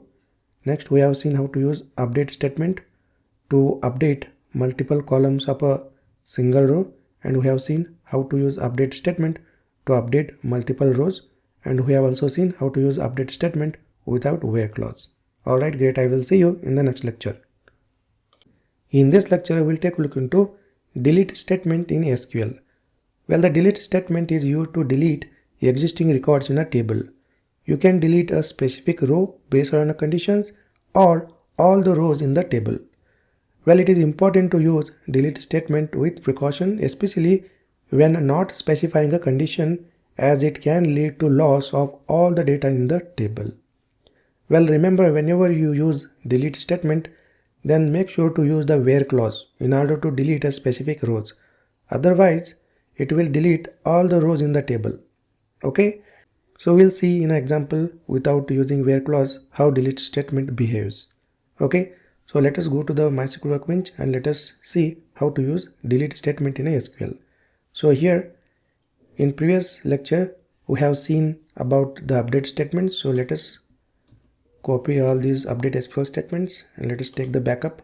So go to the Notepad++ and here just paste it. Next, go back to MySQL Workbench and just remove all these SQL statements from query editor. And here, let me quickly create a fresh employee table with some sample data. Before that, I am going to drop the existing employees table. So here, let me type the SQL statement drop table employees. And here, let me execute this SQL statement. It will drop the existing table. You can see if you refresh the schemas, there is no tables inside EMS database. Next, let us create the table and insert some sample data. So here let me execute these 2 SQL statements. So let me select them and let me execute. And here let me refresh the schemas. And here you can see employees table is created. Next, in order to see the employees table data, just type select star from employees. So we use select statement to select the data from a employees table. Okay, now we have a sample data in a employees table. Next, let us go ahead and let us use a delete statement to delete the existing records from a employees table. So here, let us first see how to delete a specific row from the table. So here just type delete from followed by the table name from which we want to delete the records, in our case employees. Well, this delete statement will delete all the rows from employees table. But now we want to see how to delete a specific row from the table, right? So in order to achieve this, we have to add a where clause. So here just remove the semicolon and just add the where clause to add the condition. Based on that, it will delete the rows. For example, let us say we want to delete a row with ID 2. Then here in a where clause, we just specify ID equal to 2. So this will delete the row with ID 2, not the other rows. Okay. For example, if I run this SQL statement and if I again execute this select statement to verify the output, and here you can see in the result set the row with ID 2 is successfully deleted. Okay, so this is how we can use delete statement to delete a particular row from the table. Next, let us see how to use a delete statement to delete multiple rows. So here just type delete from followed by the table name from which you want to delete the records, in our case employees. Next, let us use where clause to add the condition. So here where salary greater than equal to 20,000. So here we are going to delete the employees whose salary is greater than equal to 20,000. For instance, the Umesh employee has a salary 20,000, Arjun employee has a salary 20,000, and Ramesh employee has a salary 25,000. So this delete statement will basically delete these three employees. So let us execute this delete statement and let us see the output. So here, once we execute the delete statement, next let us verify the output by using select star from employees statement. And in output you can see all the employees whose salary is greater than equal to 20,000 is successfully deleted. So this is how we use a delete statement to delete multiple rows from a table. Next, let us see how to use delete statement to delete all the rows from a table. So here in our employees table, right now we have 2 records. Okay. So now what we want to do is we want to use delete statement to delete all the rows from this employees table. So here just type delete from followed by the table name from which we want to delete the data, in our case employees. So if we want to delete all the rows from a table, don't specify the where clause. Okay. So here, so this delete statement will delete all the rows from a table because we haven't added a where clause to this delete statement. For instance, if I run this exclude statement and if I verify the output, and you can see here all the rows are successfully deleted from the employees table. So this is how we can use a delete statement to delete all the rows from a table. Well, the important point here to note is that whenever you use the delete SQL statement, then make sure to use the where clause to add the condition. Otherwise, it will delete all the rows from a table. Okay, great. So let me recap what we have done in this lecture. We have used a delete statement to delete a specific row from a table. We have used a delete statement to delete multiple rows from a table. Next, we have used delete statement to delete all the rows from a table. Okay, great. I will see you in the next lecture. Hi everyone, welcome back. In previous lecture, we have seen how to use delete statement in SQL to delete the records from a table. In this lecture, we are going to use truncate table statement in SQL to delete all the rows from a table. Well, we can use delete statement to delete a specific row or multiple rows or all the rows from a table, but we use truncate table statement in SQL to delete all the rows from a table. We cannot delete a specific row or multiple rows by using truncate table statement. We use truncate table statement to delete all the rows from a table. Okay, So in order to demonstrate the usage of truncate table statement, go to the MySQL Workbench, and here we have already deleted all the records from my employees table by using delete statement. So let us quickly insert the records into employees table over here. So here we have an insert into statement to insert the sample data. So just select this insert statement and just execute it. And in order to view the data, just execute the select statement. Now in a table you can see there are 6 records. Now let us see how to use truncate table statement to delete all the rows from this employees table. So here just type truncate table followed by the name of the table from which you want to delete all the records. And notice here we cannot use the where clause with this truncate table statement, but in case of delete we can use a where clause to specify the condition. Okay, so just remember this important difference. In case of delete statement we can use where clause to specify the condition, based on that it will delete the records, but in case of truncate table statement we cannot specify the where clause. This truncate table statement delete all the records from a table. Okay, so here in order to execute this truncate table statement, just select it, click on execute button, and in order to verify the result, just execute the select star from employees query, and there we go. You can see the result set is empty. It means all the rows are successfully deleted by using this truncate table statement. Now you may have a question like, we can use the delete statement to delete all the records from a table, and we can also use the truncate table statement to remove all the records from a table. Then what is the difference between delete and truncate? Well, if you can notice the SQL queries, we can use delete statement to delete a specific row or a multiple rows or all the rows from a table, but in case of truncate table removes all the records from a table. We cannot use a where clause to add a condition with truncate table statement. So this is the main difference. Okay. Next key difference is the delete statement is logged for each row deleted, which means it can be rollbacked. Well, in case of delete statement, the system logs the information about each row before deleting it so that it can be rollbacked later. But in case of truncate table statement, the rows are not logged, hence it cannot be rollbacked later. So most of the databases does not support the rollback operation in truncate table statement. So this is the another key difference. Now you may have a question like, when to use delete and truncate commands. Well, you can use delete when you want to delete a specific rows. You can use delete when you need to use a where clause to filter the rows. You can use delete when you want to keep the operations logged for potential rollback. You can use delete when you need to trigger actions with trigger. Next, you can use truncate when you want to delete all the rows in a table quickly. You can use truncate when you don't need to filter the rows.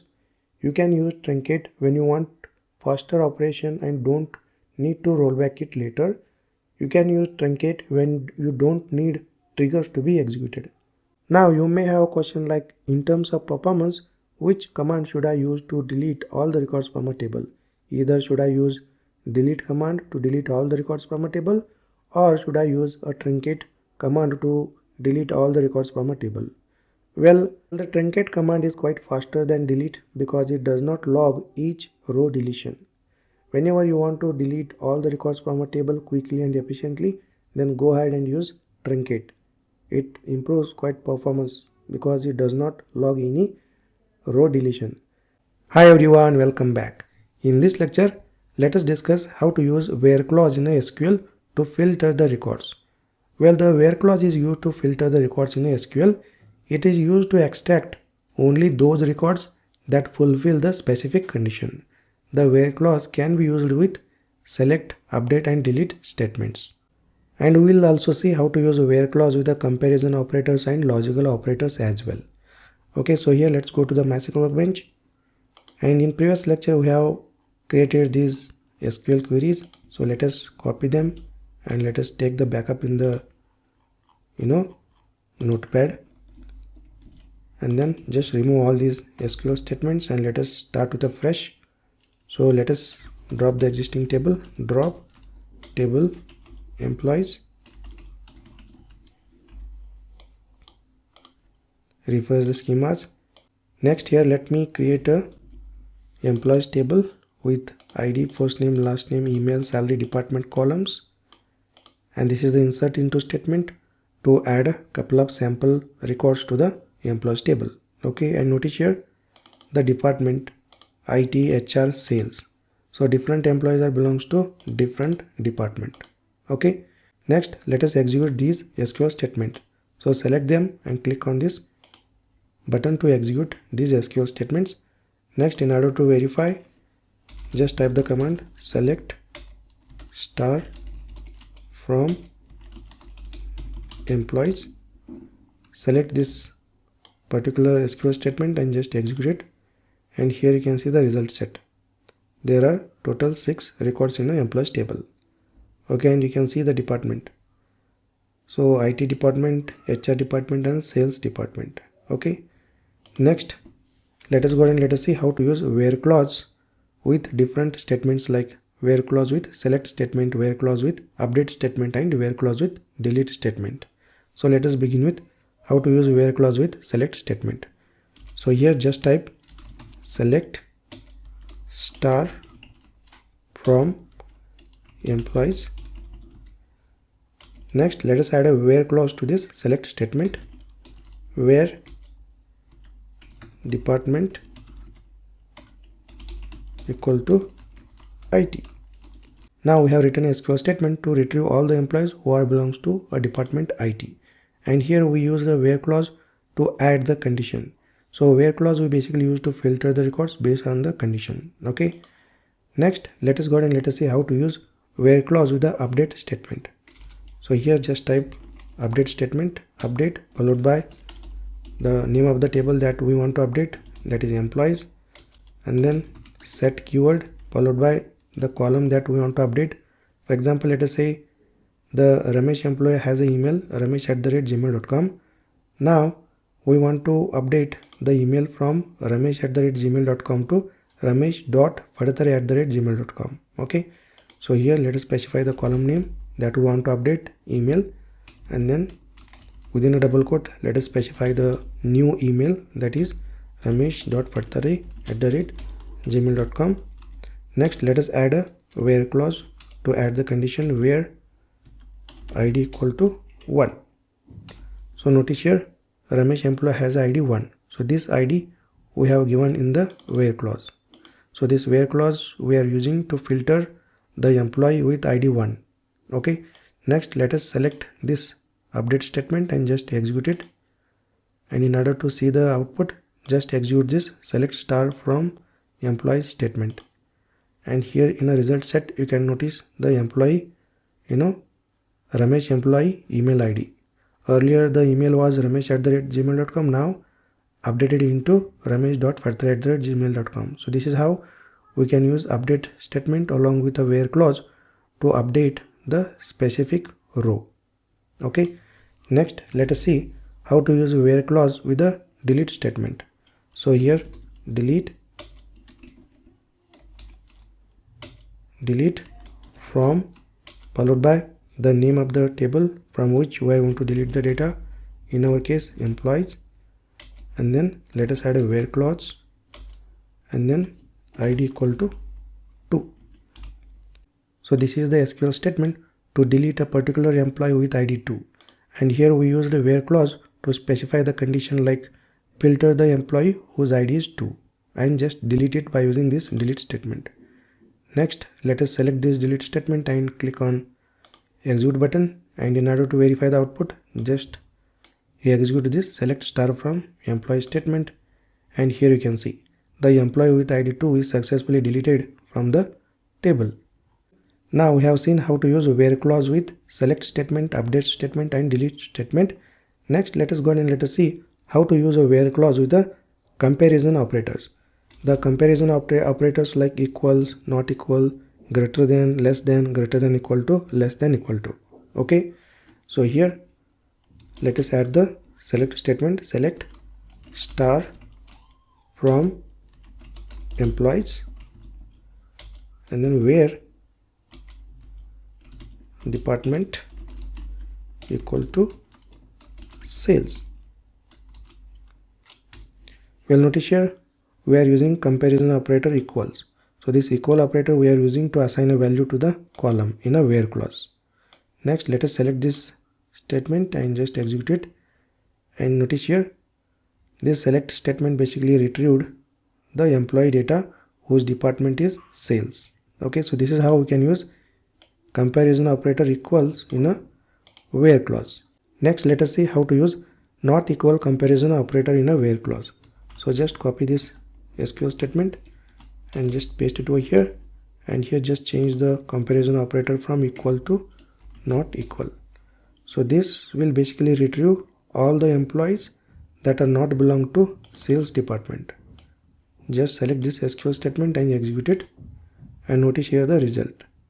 So this select statement basically retrieved all the employees who are not belong to sales department but belong to other departments. Okay, next let us see how to use greater than comparison operator. So here just type the statement select star from employees, and then where salary greater than 20,000. So here we have used the comparison operator greater than. So this basically statement retrieve all the employees whose salary is greater than 20,000. Okay, just select this statement and execute it, and here you can see Ramesh employee has a salary greater than 20,000. You can notice the salary over here. Ramesh has the salary 25,000. Next, let us see how to use less than comparison operator in a where clause. So just copy this select statement and just paste it over here, and just change the comparison operator from greater than to less than. So this SQL statement basically retrieve all the employees whose salary is less than 20,000. So just select it and execute it, and here you can see Sita and Priya. So these employees has a salary less than 20,000. Next, let us see how to use greater than equal to comparison operator. So just copy this select statement and just paste it over here, and here just change this operator to greater than equal to. So this SQL statement basically retrieve all the employees whose salary is greater than equal to 20,000. So just select this query and execute it, and here you can see the result. All the employees whose salary is greater than equal to 20,000. Okay, next let us see how to use less than equal to comparison operator with where clause. So just copy this SQL statement and just paste it over here, and just change the operator to less than equals to 20,000. So this SQL statement basically retrieve all the employees whose salary is less than equal to 20,000. So just select it and execute it, and here you can see the result. So there are 4 employees whose salary is less than 20,000. You can see the salary column values. Okay, so this is how we use comparison operators with where clause. Next, let us go ahead and let us see how to use a where clause with the logical operators. Well, there are 3 logical operators: and, or, not. So let us see how to use where clause with all these logical operators. So let us begin with using where clause with and operator. So here just type the command select star from employees where department equal to IT. Next, we use a logical AND operator to add 2 or more conditions. So here we have added one condition. Next, in order to add one more condition, we use AND operator. And next, salary greater than 20,000. Well, the AND operator requires both conditions should be true for the records to be included in the results. In this case, it checks that the employees department is IT and employee salary is greater than 20,000. So only employees who meet both the conditions will appear in the result. Okay. Next, let us select this SQL statement and execute it, and here you can see the output. So this Ramesh employee belongs to department and whose salary is greater than 20,000. So this is how we can use logical AND operator to add multiple conditions. And in case of logical AND operator, both the conditions should be true in order to add a record to the result set. Okay. So similarly, let us go ahead and let us see how to use where clause with the OR operator. So here let me copy this SQL statement and let me paste it over here, and here just change the where clause, where department equal to IT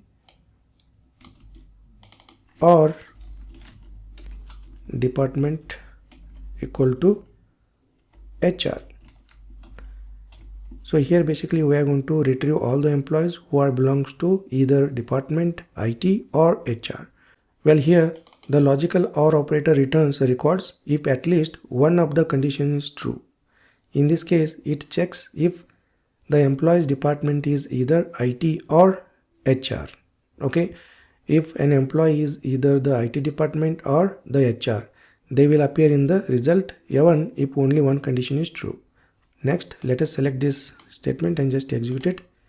And here you can see the result. So there are 4 employees who are belongs to department either IT or HR. Next, let us see how to use where clause with not logical operator. So here let me just copy this select statement and just paste it over here, and let us change accordingly. Select star from employees where department equal to IT, and here let us specify the not logical operator where not department equal to IT, or let us give different department name like sales. So in this case, it selects all the employees whose department is not sales. Okay, so this logical not operator is used to exclude records that match a specific condition. Okay, next let us select this SQL statement and just execute it, and notice here the output. So all these employees are belongs to department IT and HR. If I specify the department IT, then this select statement will retrieve all the employees who are belongs to the other departments like HR and sales. It won't retrieve the employees from the department IT. For example, if I run the select statement, and here you can see it basically excluded all the employees who are belongs to department IT. So this is how we can use logical not operator to reverse the condition. Okay, great. So this is all about using where clause. So let me recap what we have done in this lecture. We have seen how to use a where clause with select statement, how to use a where clause with update statement, how to use a where clause with delete statement, and we have seen how to use a where clause with a comparison operators like equal, not equal, greater than, less than, greater than equal to, less than equal to, and we have also seen how to use where clause with the logical operators like AND, OR and NOT. Alright, great. I will see you in the next lecture. Hi everyone, welcome back. In this lecture we learn order by clause in SQL. Well, the order by clause is used to sort the result set of a query in ascending or descending order. By default, the order by clause sorts the data in ascending order. You can specify the sorting order for each column individually. Okay, so let us go to the MySQL Workbench and let's understand how to use order by clause. So here in previous lecture we have written a couple of SQL statements. So just take a backup of it. So just copy them and just paste it into a notepad, and again here just remove all of them from the query editor, and here let us drop the existing table so that we can start fresh. Drop table employees and just execute this statement, refresh the schemas, and here you can see the employees table is successfully removed. Next, in order to understand order by clause, let us create a new employees table and let us insert some sample data. So here I have already a SQL statements to create the employees table and insert the sample data. So just select these two SQL statements and just execute it, and in order to verify the output, just use the select star from employees command and just execute this statement, and here you can see the output. There are 6 records in an employees table. Okay, now we are good to use order by clause. So let us first see how to use order by clause to sort the results in a ascending order. For example, here we have 6 records in an employees table. Now let us say we want to sort the employees by their first name in a ascending order. Then how we can do it? By using order by clause. So here just type the select statement, select star from employees is the table name, followed by the order by clause and followed by the name of the column, that is first underscore name. So we are going to apply the sorting for this first column. That's why here we need to specify the column name and then the sorting order ascending. So by default the order by clause will sort the records in ascending. You can also specify the sorting order explicitly like this. Okay, if you don't specify the sorting order, then by default order by clause will sort the records in ascending order. For example, if I run this SQL statement, and here you can see the employee first name is successfully sorted in a ascending order. You can see the letters from A to Z. A comes first, followed by P, R, S, U. You can see the order from lower to higher, that is alphabetical order from A to Z. Okay, so this is how we can use order by clause to sort the employees by their first name in ascending order. You can also specify the sorting order like this, ascending, by using ASC keyword. Next, if you run the SQL statement, it will give you the same result. You can see over here, employees are sorted by their first name in a ascending order. Next, let us see how to sort the employees by their first name in a descending order. So just copy this select statement and just paste it over here. And here instead of ascending sorting order, just specify descending sorting order. Okay, next let us select this SQL statement and execute it. And here you can see the employees are sorted by first name in a descending order. You can see the alphabetical order, higher to lower, U, S, R, P, A. Okay, so this is how we can use order by clause to sort the records in a descending order. Next, let us say you want to sort the employees by their salary in a ascending and descending order. Then what you can do is you can just change the column name. For example, if you want to sort the employees by their salary in ascending order, here just replace this first name column with salary column and just execute this statement. And here you can see the employees are sorted by their salary in ascending order. You can see the amount 15,000, 15,000, 20, and then 20, 20, 25. Next, if you want to sort the employees by their salary in a descending order, here just change the column from first name to salary and just execute this statement. And here you can see the employees are sorted by their salary in a descending order. 25 comes first and then followed by 20 and then 15, like this. Okay, so this is how we use order by clause to sort the records either in ascending order or descending order. Now let us see how to use order by clause with the multiple columns. So far we have seen how to use order by clause to sort the records by using single column. Now let us see how to use order by clause to sort the results by using multiple columns. Okay, so here just type select star from employees, and next let us have a order by clause over here and then followed by the column name, let us say department. So first we're going to sort the employees by their department in ascending order, and in order to specify the multiple columns, use the comma over here and then followed by last underscore name descending. So this is the SQL statement to sort the employees by department in ascending order first and then sort the employees by their last name in a descending order. So if I execute this SQL query, you can see the result over here. The employees are first sorted by department in ascending order, and within that result the employees are sorted by last name in a descending order.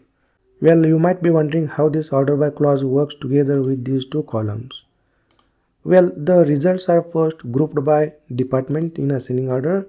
For example, if the employees belongs to IT, HR and sales departments, the rows will be first sorted with HR at the top, followed by IT and then sales. After grouping these departments, the employees within each department are then sorted by last name in a descending order. Okay, so within each department, employees will be listed in a reverse alphabetical order by their last name. For example, in the IT department, the employees with the last name S Padtare will be appear in the descending order. Okay, so this is how the order by clause works with multiple columns. Next, let us go ahead and let us see how to use order by clause with a where clause. So sometimes we need to sort the data based on the condition, right? So we can use a where clause to add the condition, and we can use order by clause to sort the data. Okay, so here let us see how to use both where clause as well as order by clause. So just type select star from employees table, and then let us use where clause to add the condition so that we can filter the records. So here where department equal to IT. Now this select statement retrieves all the employees who are belongs to a department IT. Next, let us say we want to sort all those employees by their salary in a ascending order. Then what we can do is we can add the order by clause over here. So just append order by clause, and here we are going to sort the employees by their salary. So just specify the salary column and then sorting order ascending. That's it.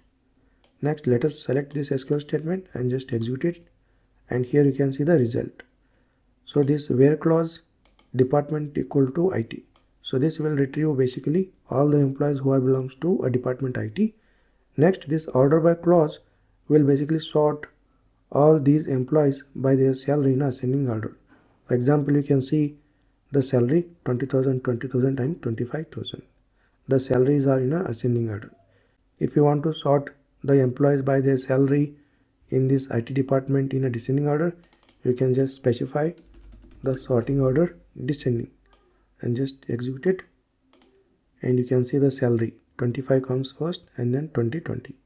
So this is how we can use where clause and order by clause together. Well, let me recap what we have done in this lecture. We have seen how to use order by clause to sort the records in ascending order as well as descending order. We have also seen how to use order by clause to sort the results by using multiple columns. We have also seen how to use order by clause with the where clause. Alright, great. I will see you in the next lecture. Hi everyone, welcome back. In this lecture, we are going to discuss group by clause in SQL. Well, the group by clause is used to arrange identical data into groups. This is particularly useful when combined with aggregate functions to summarize the data. Well, the group by clause is often used with aggregate functions such as count, sum, average, max and min to perform calculations on each group. Alright, so let us go ahead and let us understand everything about group by clause with examples. So let us head over to the MySQL Workbench over here and go to the query editor. Here we have created a couple of SQL statements in previous lecture. So let us copy them and go to the notepad and just paste them. So here just we are taking backup of these SQL statements from previous lecture. Next, go back to again MySQL Workbench. Next, let us remove all these SQL statements and just drop the existing table so that we can start fresh. Drop table employees and just execute this statement. Refresh the schemas. The employees table is successfully dropped. Next, let us create a new employees table with some sample data.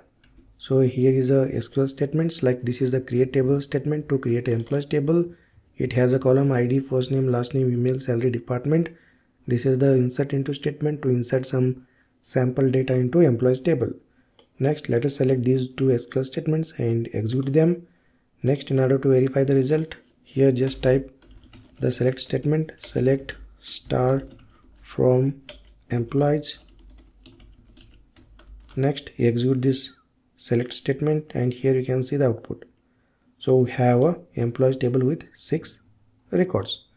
Next, let us go ahead and let us see how to use group by clause in SQL.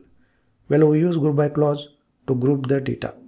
For example, let us say we want to group the employees by their department. For example, the IT department has employees Ramesh, Arjun and Umesh, and the HR department has employees Ram and Priya.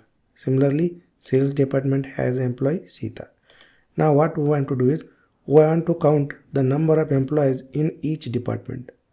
Well, here let us write the SQL statement to group the employees by department and count the number of employees in each department. So just type select followed by the column name from which we are going to group, that is department, and then followed by the aggregate function. So here we are going to count the number of employees in each department. For that, let us use the count aggregate function and then pass star wildcard, and let us give the alias as well. Let us say employee underscore count. Okay, next let us have a from employees and then group by clause and then department. Okay, so this is the SQL statement to group the employees by department and count the number of employees in each department.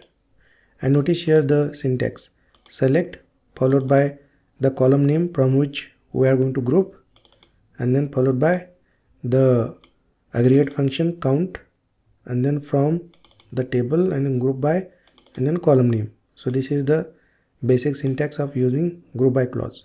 Next, let us select this SQL statement and just execute it, and here you can see the output department and employee count. So IT department has 3 employees, HR department has 2 employees, sales department has 1 employee. So this is how we can use group by clause to group the employees by department. Next, let us see how to use group by clause with multiple columns. So here just copy this select statement and just paste it over here, and here let us specify the multiple columns in a group by clause. So let us say we want to group the employees by department and last name and count the number of employees in each group. So here group by clause and then department comma last underscore name. Next, we have to specify these 2 column names in the select statement.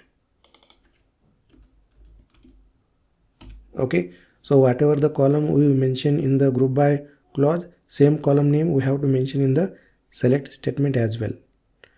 Next, just select this query and execute it, and here you can see the output. So here to group the employees by department and last name and count the number of employees in each group, we have specified the group by clause with department and last name column, and this is the output. So IT department and the last name Patare has employee 2, and then HR department last name employee count is 1. And if I select all the employees from this table, and here if you can notice here last name Patare and last name Patare, so these are the 2 employees which are belong to IT department. That's why you can see the count 2. For instance, let me execute this select statement which is using group by with multiple columns, and if you can see the output over here. So IT department has 2 employees who has a last name Patare. HR department has an employee with last name Jadhav and the count is 1. And sales department has an employee 1 with a last name Patel, like that. Alright, so this is how we use group by clause with the multiple columns. Next, let us see how to use group by clause with the aggregate functions. So as of now we have used count aggregate function, but there are also other aggregate functions like sum, average, max, min. Okay, so let us go ahead and use group by clause with sum aggregate function. Well, we use sum aggregate function to calculate sum of a numerical data, and here we are going to write the SQL statement to calculate the total salary for each department. And if you can again query the complete table, you can see here the salary. Now let us write the SQL statement to calculate the total salary for each department. For example, this IT department has 3 employees, and these 3 employees has a salary like 25,000, 20,000, 20,000. The total sum is 65,000. And the HR department has 2 employees and the total salary is 20 plus 15, 35,000. Sales department has a single employee whose salary is 15,000. So in this way we are going to calculate the total salary of each department by using group by clause and sum aggregate function. Okay, so here let us write the SQL statement. So just type select followed by the column from which we are going to group, that is department, and then use the aggregate function sum. The sum aggregate function expect the column, so just pass the salary column over here, and then let us give the alias by using as keyword, and let us give the alias name total underscore salary, and next from employees table. Next let us use the group by clause and specify the column from which we are going to group the data, that is department. This is it.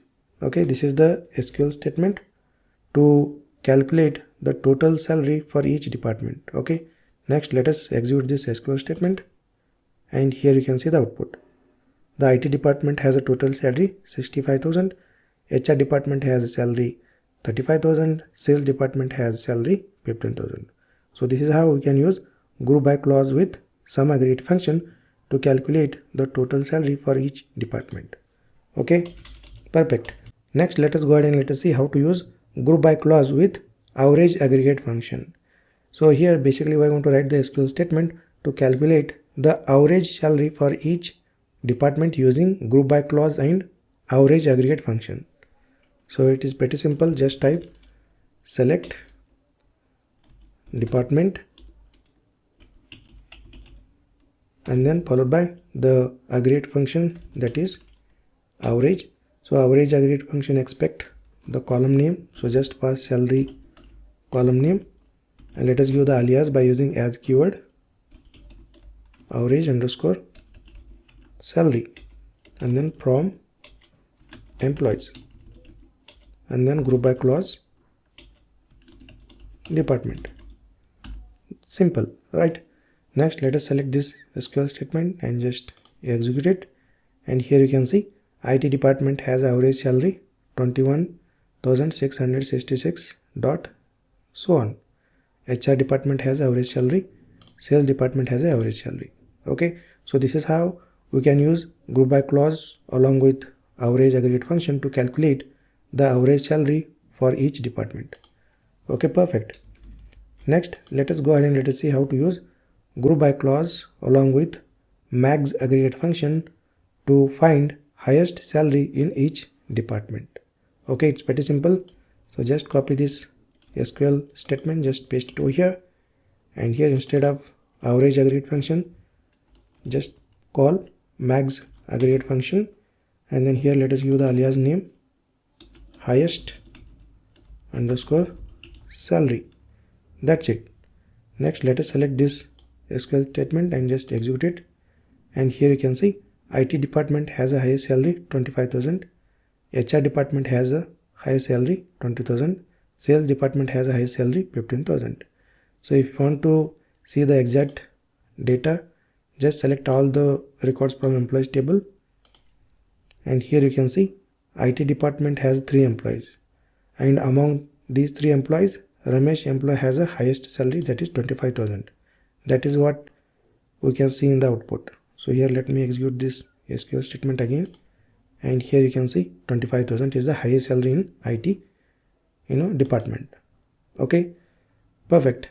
Next let us go ahead and let us see how to use group by clause with min aggregate function to find the minimum salary in each department.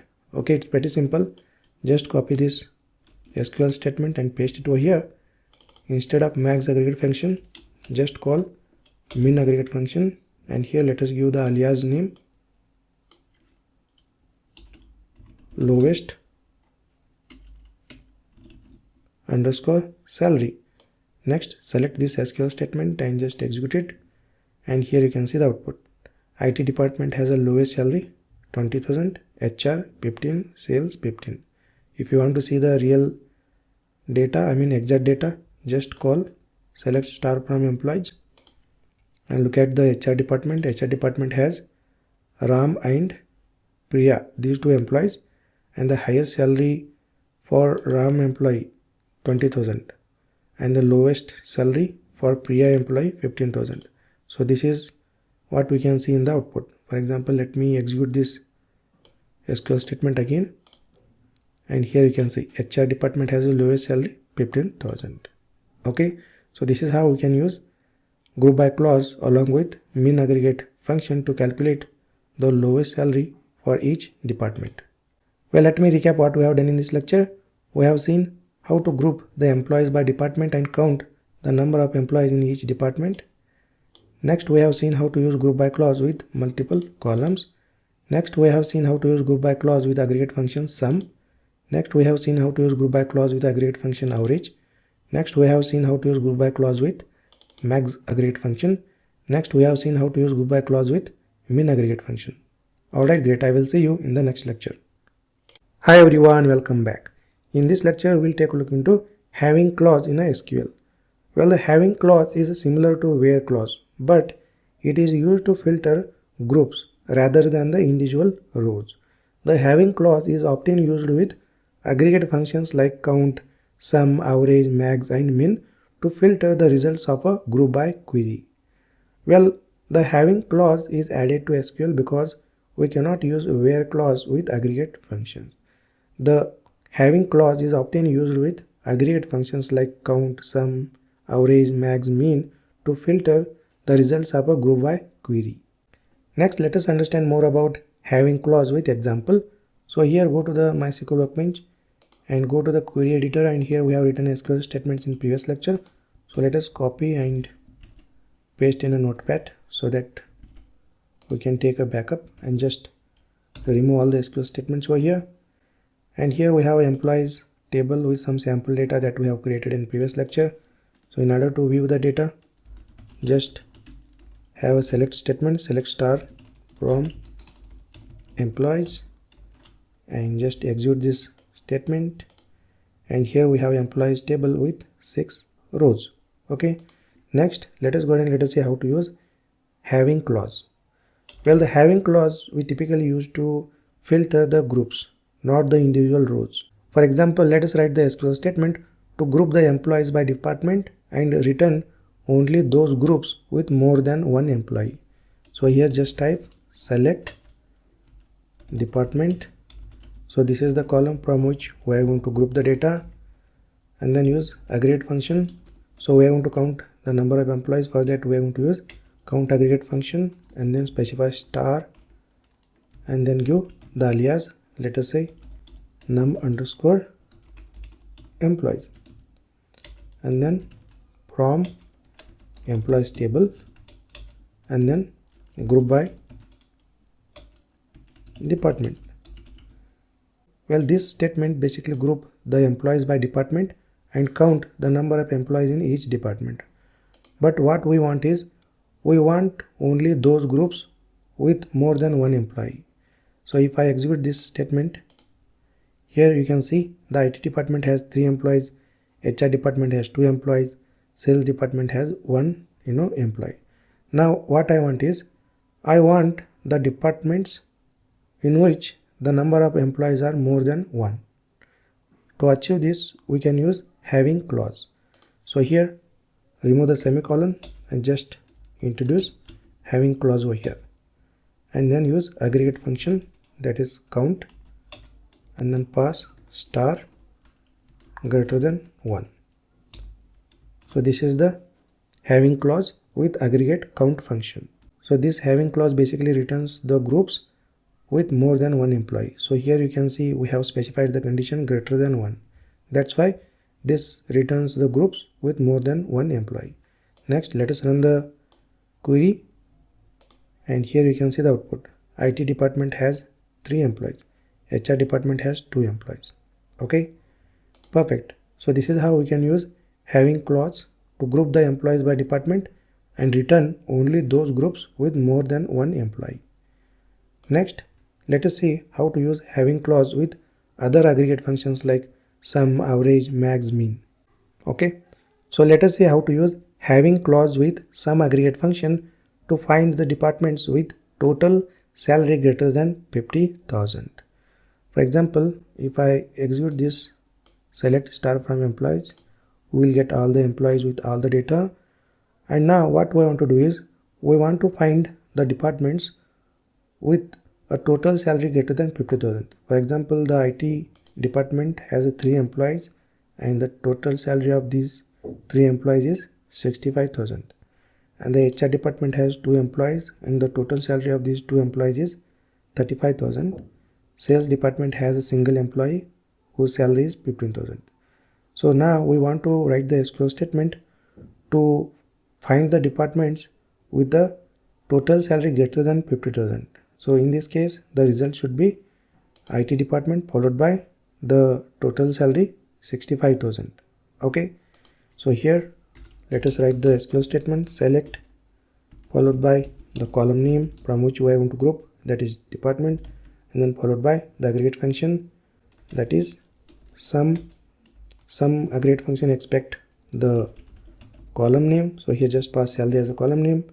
Let us give the alias as total underscore salary, and then from which table, employees table, and then group by department. So this statement will basically calculate the total salary for each department. But now what we want to do is we want to find the departments with total salary greater than 50,000. Okay, so in order to achieve this, we have to use having clause over here. So just introduce having clause and then use sum aggregate function and then pass salary column name and then greater than 50,000. So this is the condition. Okay, so in this case this should return the IT department because the IT department has 3 employees whose total salary is 65,000, and the other departments don't have the total salary greater than 50,000. Okay, if I run the SQL statement, you can see the result over here. Department IT, it has a total salary 65,000. So this is how we can use having clause along with sum aggregate function to find the departments with total salary greater than 50,000. Okay, so in real-time project we typically use this kind of example or the scenarios. Next, let us see how to use having clause with average aggregate function to find departments with an average salary greater than 20,000. So it is almost same. So just copy this statement and just paste it to here, and here instead of sum aggregate function we have to use average aggregate function, and here instead of total salary just give the alias name as average underscore salary, and in a having clause instead of sum just pass average aggregate function, and here just give the amount 20,000. So this SQL statement basically find the departments with average salary greater than 20,000. Alright, so just select this statement and just execute it, and notice here the output IT department has average salary 21,000 something, and here we have specified the amount 20,000. So this is the IT department which has average salary greater than 20,000. Okay, so this is how we can use having clause to find the departments with the average salary greater than 20,000. Next, let us go ahead and let us see how to use having clause with max aggregate function to find the departments where maximum salary is greater than 20,000. So here just copy this SQL statement and just paste it over here, and here instead of average aggregate function just pass max aggregate function and just give the alias highest underscore salary, and go to the having clause and here just change from average function to max aggregate function.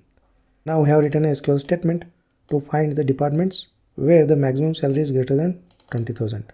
Next, let us select this SQL statement and just execute it. And here you can see the output. IT department has a highest salary 25,000.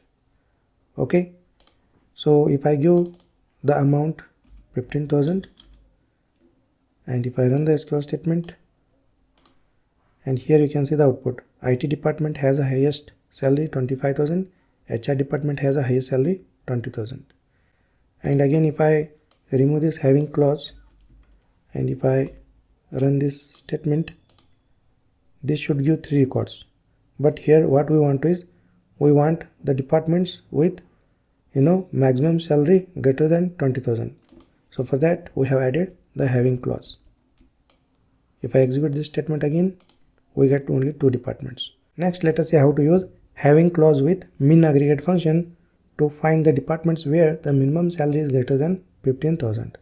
So just copy this SQL statement and paste it over here, and here just change the aggregate function from max to min, and here just change the alias name from highest salary to lowest salary, and then go to the having clause and here also change from max to min, and here 15,000. So this is the SQL statement to find the departments where minimum salary is greater than 15,000. So just execute this SQL statement, and here you can see the department. So this is the department where the minimum salary is greater than 15,000. For instance, go to the select star from employees and just execute this statement, and here let us analyze the result. So IT department has 3 employees, Ramesh, Arjun and Umesh, and the lowest salary for the employee is Arjun and Umesh, that is 20,000, right? So this is what we got the output of this select statement. So let me execute this statement, and here you can see the lowest salary for the employee Umesh is displayed over here, and the Umesh employee belongs to IT department. Okay. Next, if I specify the condition like less than equal to, and if I run this statement, and here you can see IT department has a lowest salary 20,000, which is greater than equal to 15,000. HR also has the lowest salary 15,000, and here we have given condition greater than equal to. That's why you can see the 15,000. Okay, so this is how we can use having clause along with min aggregate function to find the department where the minimum salary is greater than 15,000. So just undo it. Next, let us see how to use having clause with multiple conditions. So far we have seen only one condition in a having clause, right? So we can also add multiple conditions in the having clause as well. For example, let us write the SQL statement to find the departments with more than one employee and the total salary is greater than 25,000. For example, here let us type select department and then give the aggregate function count star, and let us use the alias by using as keyword, and then give the alias name num underscore employees. So this will count the number of employees by using count aggregate function, followed by, let us use one more aggregate function sum, and then pass the column name salary as total salary. So notice here we are using more than one condition, and here in a select statement we specify these 2 aggregate function. So in a having clause also we have to specify these 2 aggregate functions. Okay. Next, from employees, and then group by clause department, and then having, and then use aggregate function count star greater than 1. So this is the condition to find more than one employee. Next, let us add one more condition by using AND operator. AND sum and then salary greater than 25,000. So this is how we can use having clause to add a multiple conditions. Next, let us run this SQL statement, and notice here the output. IT department has an employee whose count is greater than 1, and the total salary is 65,000. HR department has the number of employees greater than 1, that is 2, and total salary is 35,000. Okay, so this is how we can use having clause with multiple conditions. So notice the difference between where clause and having clause over here. We use a where clause to filter the records in a table, but here we use having clause to filter the groups of data, not the individual rows. Okay, so having clause is added to the SQL to filter the groups of data, not the individual rows. And where clause basically does not support the aggregate function. That's why the having clause is added to the SQL to filter the groups of rows. Okay, and the having clause is often used with the aggregate functions like count, sum, average, min, max, etc. Okay, so this is all about using having clause. Alright, great. I will see you in the next lecture. Hi everyone, welcome back. In this lecture, let us discuss SQL logical operators. In SQL, logical operators are used to combine multiple conditions in a where clause to filter the records based on a complex criteria. The main SQL logic operators are AND, OR, NOT. So these are the three main SQL logical operators. Well, without using logical operators, you can add only one condition in the where clause. But using logical operators, you can add multiple conditions in the where clause. Well, in real-time project, we typically use logical operators to add multiple conditions in the where clause. And in this lecture, we are going to discuss the main logical operator AND, OR, NOT. Let us head over to the MySQL Workbench over here, and here in a query editor, I have SQL statements to create the table and insert some sample data. So here is a create table statement to create the employees table with the columns ID, first name, last name, email, salary, department. And this is the insert into statement to insert couple of rows into employees table. So in order to use logical operators, we need to have a table with some data, right? So here just execute these two statements. So this will create an employees table with sample data. In order to verify this, let us add a select star from employees statement and just execute it. And here you can see we have an employees table with 6 records. Next, let us go ahead and let us use the logical operators now. Let us begin with using logical operator AND. The logical operator AND is used to combine two or more conditions. All conditions connected by AND operator must be true for a record to be included in the result. For example, here we have employees table with some employee records, and here is the IT department. So this IT department has 3 employees, and this employee has the salary. So Ramesh employee has a salary 25,000, and this Arjun employee has a salary 20,000, Umesh employee has salary 20,000, and all these 3 employees are belongs to IT department. Now what we will do, we will write the SQL statement to add a multiple conditions in a where clause using AND operator. So basically we will find all the employees in a IT department who earn more than 20,000. So for that, here is the SQL statement. So select star from employees, and here let us add the where clause to filter the records. So in a where clause, we add a multiple conditions by using AND operator. So here department equal to IT. So this is the single condition. So this will basically retrieve all the employees who are belong to this IT department.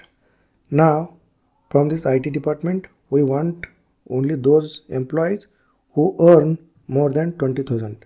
For that, we have to add one more condition by using AND operator. So AND salary greater than 20,000.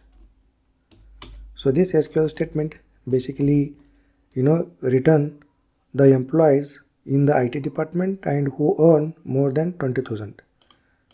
Just select this SQL statement and execute it, and here you can see the output. Ramesh employee in a IT department has a salary more than 20,000. You can see the salary over here. Okay, and let us say the comparison operator greater than equal to 20,000. Now this SQL statement basically retrieve all the employees in the IT department whose salary is greater than equal to 20,000. So in this case, let us see what will be the output.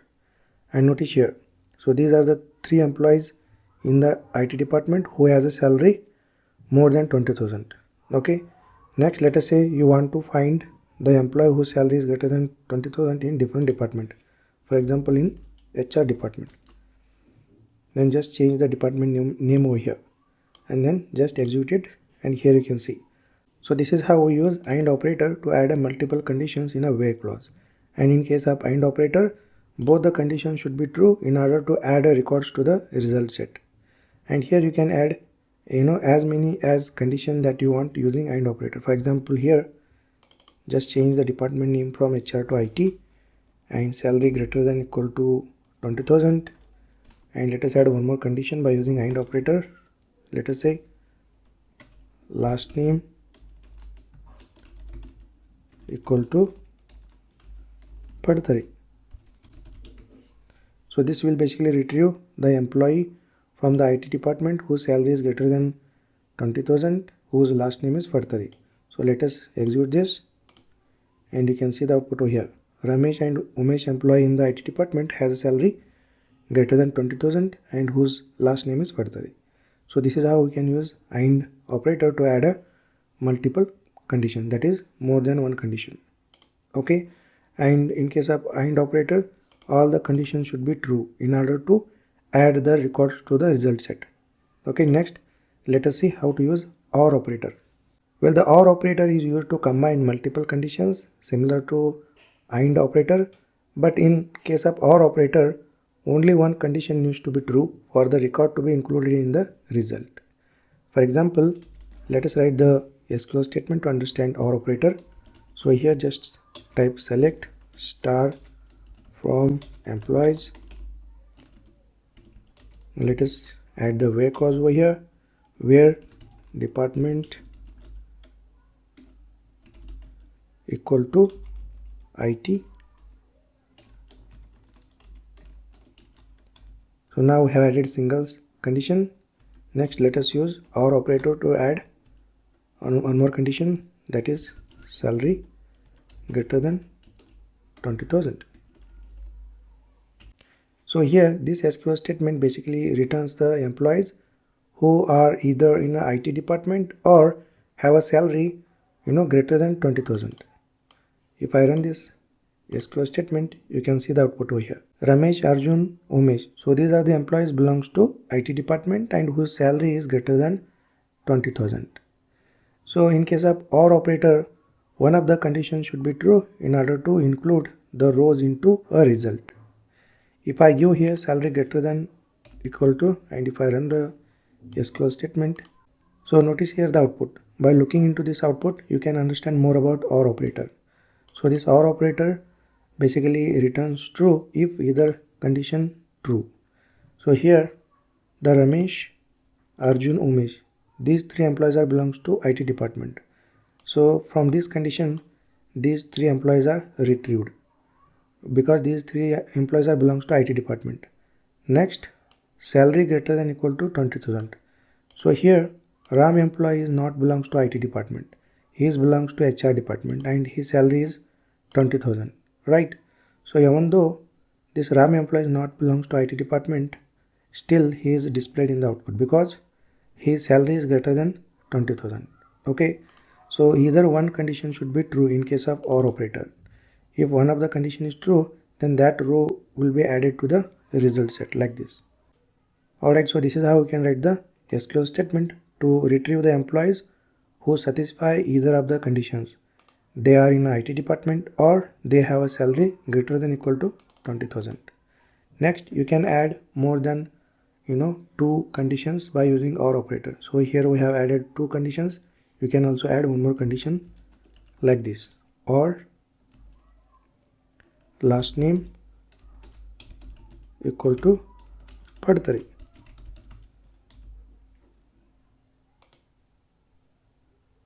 This should be in a double quote. Next, if I run the query, you can see the output. Okay, so either one condition should be true in case of OR operator.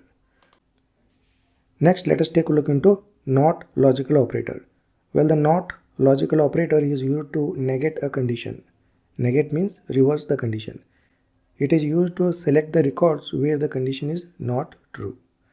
For example, let us write the SQL to understand more about not operator. So here let me copy this and paste it over here, and let me remove these conditions, and here just add not. So this SQL statement basically retrieve the employees who are not in the IT department. For example, if I run the SQL statement, you can see the employees. So these are the employees not belongs to IT department. You can see the department HR, sales, HR. And if you want to retrieve the employees who are not belongs to HR department, you can just specify over here HR and run the SQL statement. You can see the output. Okay, so basically this not logical operator reverse the condition or negate the condition. Next, you may have a question like, can I combine these logical operators? Well, yes, you can combine these logical operators in the same query to create a more complex conditions. Suppose we want to find the employees who work in IT department or have a salary greater than 20,000, but we don't want to include employees with the last name Phadtare. So here let me write the query for the same. Select star from employees where. So here, in order to use different logical operators in a where clause, just use the parenthesis and then department equal to IT. So this will retrieve all the employees who are belongs to IT department. Next, let us add one more condition by using OR logical operator, salary greater than 20,000. Next, and not last underscore name equal to Phadtare. So here we want to retrieve the employees who work in IT department or have a salary greater than 20,000, but we don't want to include employees with the last name Phadtare, right? So let us execute this query, and here you can see the result, Arjun. So Arjun belongs to IT department whose salary is greater than 20,000. Because here we are using OR operator, so either one condition should true, and then and not last name Phadtare. So Arjun don't have a last name Phadtare, that's why it is included in the result. So this is how we can use logical AND operators in a where clause. Alright, so in real-time project we use these logical operators to create a powerful and flexible queries to filter the data in a SQL. Alright, great. I will see you in the next lecture. Hi everyone, welcome back. In this lecture, let us discuss in operator in SQL. The in operator allows you to specify multiple values in a where clause. The in operator is basically a shorthand for multiple OR conditions. For example, let us go to the MySQL Workbench and let us understand about in operator. So here go to the query editor, and here we have written SQL statements in previous lecture. So just copy them and go to the Notepad++ and just paste them. So here just we are taking a backup and remove all these SQL statements, and here just type select star from employees and just run this query. So here we have employees table with some sample data. Next, let us understand in operator. Well, the in operator allows you to specify multiple values in a where clause, and this in operator is shorthand for multiple OR conditions. For example, the OR is the logical operator that we can use to add multiple conditions in a where clause, right? For example, let us write the SQL statement select star from employees where department equal to IT. Next, in order to add one more condition, we use OR operator and then department equal to HR. So here in a result set, you can see here the different employees are belongs to different departments. Okay, and this is the SQL statement to retrieve the employees who are belong to either IT department or HR department. For example, if I run this SQL query, you can see these are the employees who are belongs to either IT department or HR department. Okay. Next, let us say I want to get all the departments who are belongs to one more department. For that I can add one more condition like this, or department equal to sales. Next, if I run the SQL statement, you can see these are the employees who are belongs to either IT department or HR department or sales department. Well, if you can notice the where clause over here, we have added three conditions using OR operator. So instead of writing this much of code, we can use in operator and we can simply specify the values. For example, let me copy this SQL statement and let me paste it over here, and here just use in operator, in and then parenthesis. Within this parenthesis just specify the values like IT, comma, HR, comma, sales. So we don't need to write this much of code by using OR operator. We can simply use in operator. So this in operator is basically a shorthand for OR operator. Okay, and this in operator allows you to specify multiple values in a where clause. Next, if I run this SQL statement, it should give the same result. Okay, now you may have a question like how this in operator works. Well, this in operator compares the value in the column with each value in this list. If the value in the column matches any value in the list, then the condition is true and the row will be included in the result set. So this is how the in operator works. Next, let us see how to use this in operator with numeric data. So let me copy this select statement and just let me paste it over here, and here put the semicolon at the end. And here let us say we want to get the employees whose salary is in 20,000 and 25,000. So here just remove the department and just add salary column, and here just pass 20,000 comma 25,000. Okay, so this SQL statement basically retrieve the employees who has a salary either 20,000 or 25,000. So let us execute this and you can see the result. So these are the employees who has a salary either 20,000 or 25,000. Okay, perfect. Next, if you want to add other logical operators to this, you can simply add like this: int department equal to IT.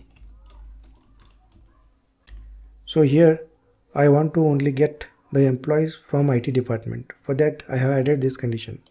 Next, let us execute this and you can see the result over here. So this SQL statement basically returns all the employees whose salary is either 20,000 or 25,000, and all those employees belongs to IT department. So this is how we can use in operator with other logical operators. Next, let us discuss not in operator. Well, the not in operator is exactly the opposite of in operator. It is used to filter the rows where the column's value does not match any value in the list. For example, here let us create the SQL statement: select star from employees where department not in, and then specify the department values in the parenthesis IT, comma, HR. So this SQL statement returns all the employees who do not work in IT or HR departments. Next, just execute this query. So notice here the result. There is no employee in the result set who work in IT or HR departments. Okay, so this not in operator is exactly opposite of in operator, and it is used to filter the rows where the columns value do not match any value in the list. Okay, great. I will see you in the next lecture.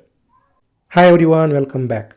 In this lecture, we will take a look into between operator in SQL. The between operator is used to filter the results set within a specific range. The range can be a numeric, text or date values. The between operator includes the start and end values in the range. So let us go ahead and let's understand more about between operator with examples. So let us head over to the MySQL Workbench over here, and here in a query editor we have written SQL statements in previous lecture. So just take a backup of these SQL statements, and here I am going to create a new table and insert some sample data in order to use the between operator. So here let us first of all drop the existing table, drop table employees, and then execute this SQL statement. So this will clean up all the data from this employee table and also drop the employee table. Next, let us create a employees table and let us insert some sample data in order to use between operator. So here create table statement to create a employees table with column ID, first name, last name, email, salary, department, hire date, and this is the insert into statement to insert couple of records into employees table. Next, select these two statements and just execute them. And next, in order to verify the result, here just type select star from employees. So this will fetch all the employee records from the employees table.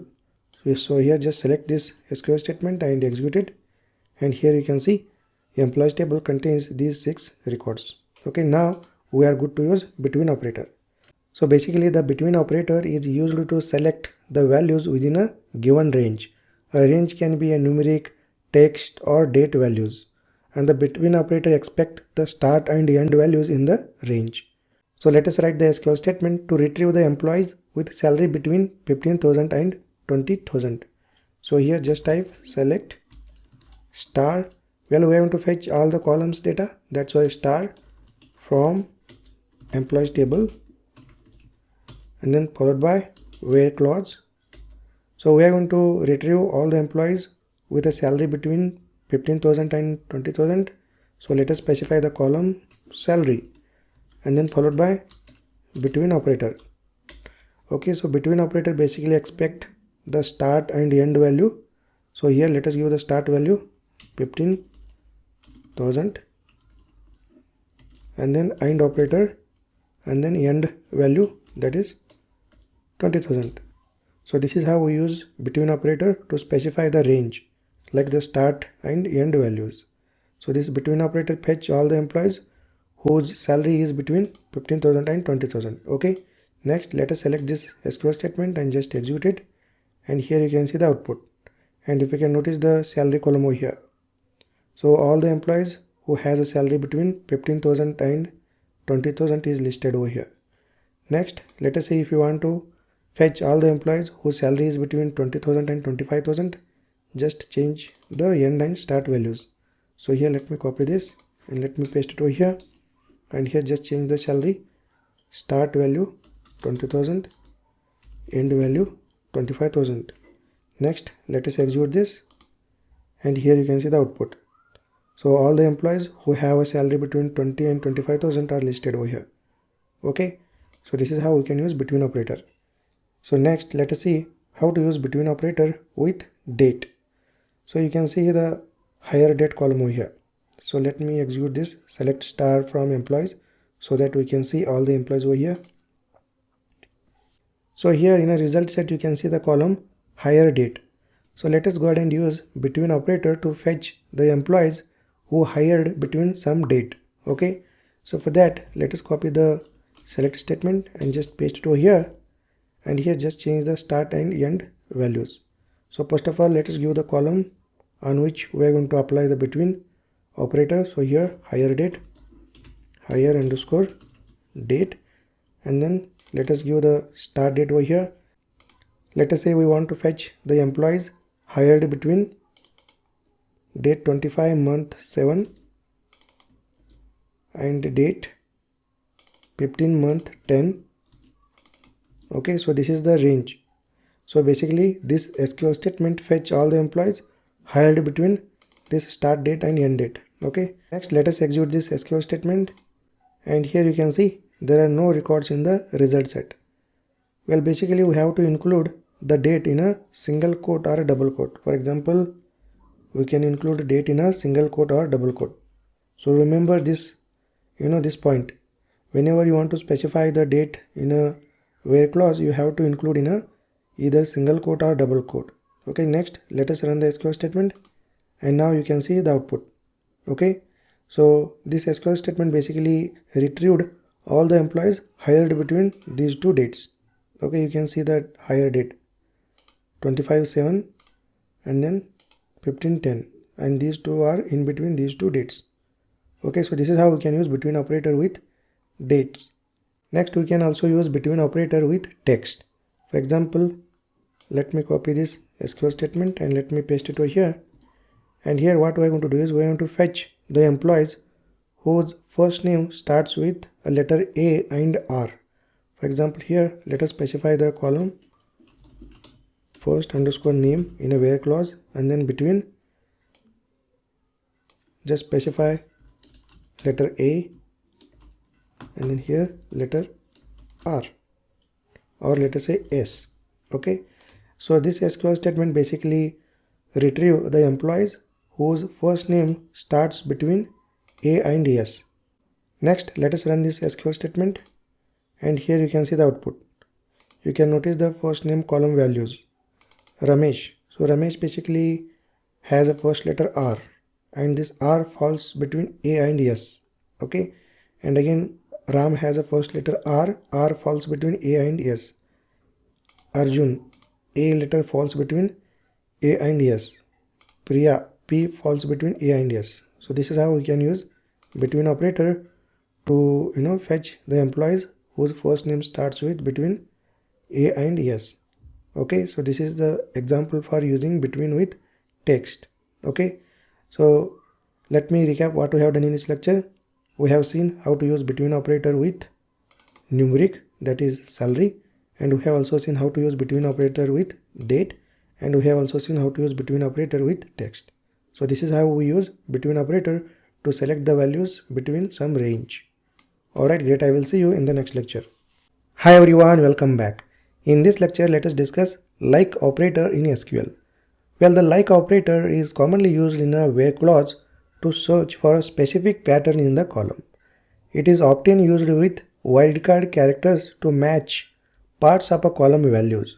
The most common wildcards are %sign and underscore. The %sign represents 0, 1 or multiple characters.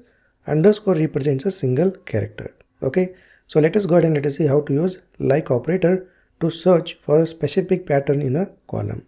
So let us head over to the MySQL Workbench, and here we have written SQL statements in previous lecture. So just copy them and paste to the notepad so that we can take them as a backup. Next, let us remove all these SQL statements over here. Now let us create an employees table with some sample data, and let us understand like operator. So here we have a create table statement to create an employees table with column ID, first name, last name, email, salary, department, hire date, and this is the insert into statement to insert the records into employees table. Next, let us select these SQL statements and just execute it, and in order to verify the result, just select star from employees. This will fetch all the records from our employees table. Alright, now the setup is ready. Next, let us understand the like operator in SQL. The like operator is used to search for a specific pattern in a column. For example, let us write the SQL statement to retrieve the employees whose first name starts with letter R. Okay, and if you can notice here, there are two employees whose first name starts with letter R, Ramesh and Ram. Okay, so here let us write the SQL statement. Select star, we are going to fetch all the columns data, that's why star, and then from employees, and then where clause, and then followed by the column name. So we are going to apply the pattern for this first name column. So here just add first name column name over here, and then followed by like operator, and then specify the pattern. So within a single quote R, and then followed by percentage. So notice the pattern over here. So we are going to basically fetch the employees whose first name starts with letter R, right? So that's why we have given the R over here, and notice here the wildcard character percentage. So this percentage represents 0, 1 or multiple characters. Okay, so this pattern will basically fetch the employees whose name starts with letter R. Okay, so R followed by 0, 1 or multiple characters. So you can see in the first name Ramesh and Ram. So these two employees' first name starts with letter R. So R letter followed by any letters. Next, let us run this SQL statement, and here in output you can see Ramesh and Ram. Okay, so the Ramesh starts with letter R followed by any number of characters, and Ram starts with letter R followed by any number of characters. Next, in order to understand more about like operator, let us write one more SQL statement. So here what we're going to do is we're going to write a SQL statement to fetch the employees whose email ends with gmail.com. Well, before that, let us list out all the employees by using select star from employees statement, and if you can notice the email column values over here. So here the email addresses are ends with gmail.com, and some email addresses are ends with example.com. Now what we're going to do is we're going to write a SQL statement to fetch the employees whose email ends with gmail.com. Okay, so here you can see the email addresses.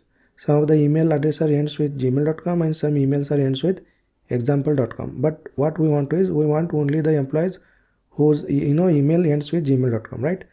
So in order to achieve this, we can use like operator.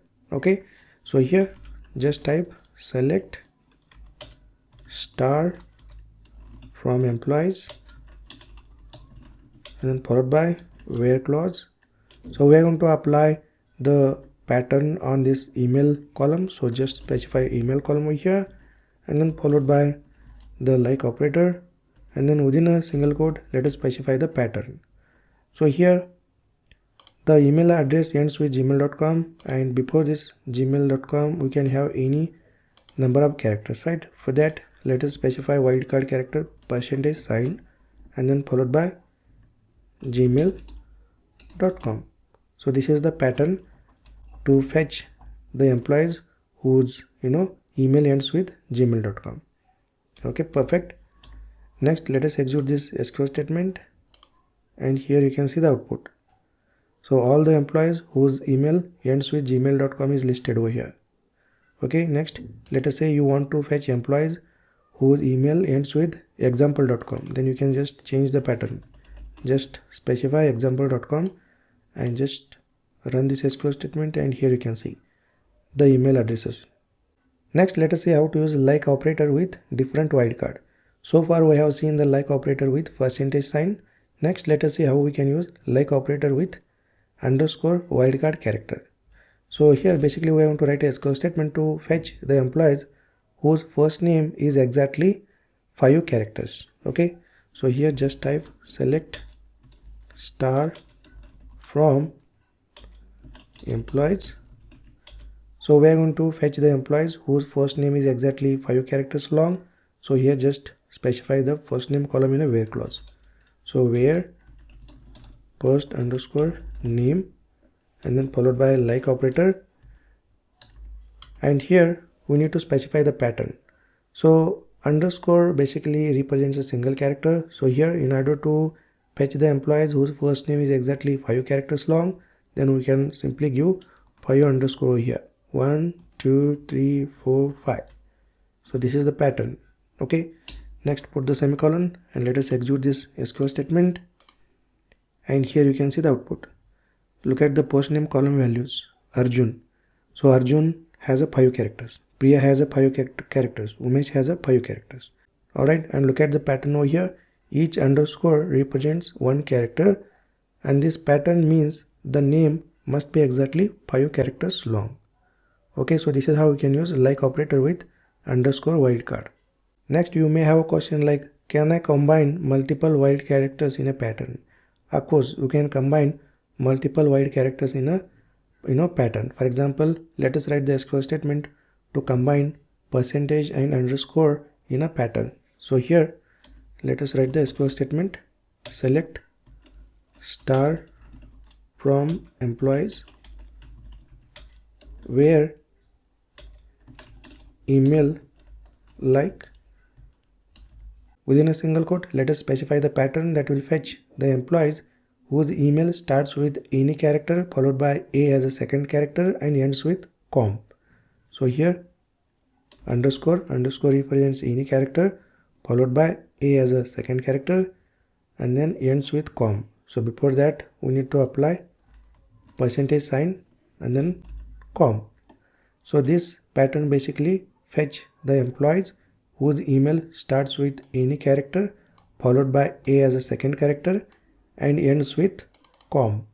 In between it can have any number of characters by using this wildcard percentage character, right? Next let us execute this SQL statement and here you can see the output. Email column has these two email IDs. So underscore represents any character, so you can see R followed by a as a second character and followed by percentage sign means any number of characters and ends with com. Okay, so these two values in a email column matches this pattern. That's why these two employees are returned by this SQL statement. Okay, so this is how you can use like operator with combination of different wildcard characters. Next, let us see not like operator. Well, the not like operator is exactly opposite to like operator. It selects the rows that do not match the specified pattern. For example, here let us write the SQL statement that retrieves the employees whose email does not end with gmail.com. So here just type select star from employees and then where clause email and then followed by not like operator and then here let's specify the pattern, that is percentage gmail.com. So this SQL statement basically retrieves the employees whose email does not end with gmail.com. For example, if I run this SQL statement, you can see the output. Okay, so this not like operator is exactly opposite to like operator. Okay, and this basically not like operator selects the rows that do not match the specified pattern. So percentage gmail.com, you can see in the output the email column values. There is no email ID that ends with gmail.com. Okay, so this is how we can use like and not like operator in SQL. Alright, great. I will see you in the next lecture. Hi everyone, welcome back. In this lecture, we will take a look into union operator in SQL. Well, the union operator is used to combine the result set of two or more select statements. Every select statement within a union must have the same number of columns. The columns must have the similar data types. The columns in every select statement must also be in the same order. So let us go ahead and let us see how to use union operator to combine the result set of two or more select statements. So let us head over to the MySQL Workbench over here, and here we have written a SQL statements in previous lecture. So let us take a backup of these SQL statements. Just copy and paste into Notepad and then remove all these SQL statements and remove the existing table. Drop table employees. We'll drop the employees table along with its data. Next, in order to demonstrate the usage of union operator, let us have a two table, employees underscore IT and employees underscore HR. And here we have insert statements to insert the records into respective tables. Okay. Next, select all these SQL statements and just execute them. Next, in order to view the data from these tables, just have a select statement, select star from employees underscore IT and then select star from employees underscore HR. Next, let us execute this select star from employees IT first and look at here, this table has 4 records. Next, execute select star from employees underscore HR, it has 5 records. Next, let us see how to use union operator to combine the data from these two tables. So here, let us write the SQL statement. So just type select and then followed by the columns ID, comma, first name, comma, last underscore name, comma, department. Well, make sure that whenever you use a union of multiple select statements, then each select statement should have the same number of column names. Okay, so here we have ID, first name, last name, department from employees underscore IT. Next, let us copy this select statement and then paste it. So this table name should be HR. Now we want to combine the data from these two tables. We have to use union operator. So here union. So whenever you want to use a union operator to combine data from multiple select statements, then you have to remember three important points. The first is every select statement within a union must have the same number of columns. And second is the columns must also have the similar data types. Third is the columns in every select statement must be in the same order. For example, you can see these two select statements over here. The columns in both the select statement in the same order, and the columns have the same data types, and the columns in each select statement in the same order, right? Next, let us run this SQL statement, and you can see the output over here. So if you can closely observe the output, the union operator basically combined the records from both the table. You can see these are the first 4 records from employees underscore IT table, and these are the 5 records from employees underscore HR table. Okay, so this is how we can use union operator to combine the data from multiple tables using multiple select statements like this. Okay, and by default the union operator basically removes the duplicate entries from the final result. And if you want to include the duplicate rows in the final result set, you can use union all operator here. So here instead of union, you can use union all to include the duplicate rows in the final set.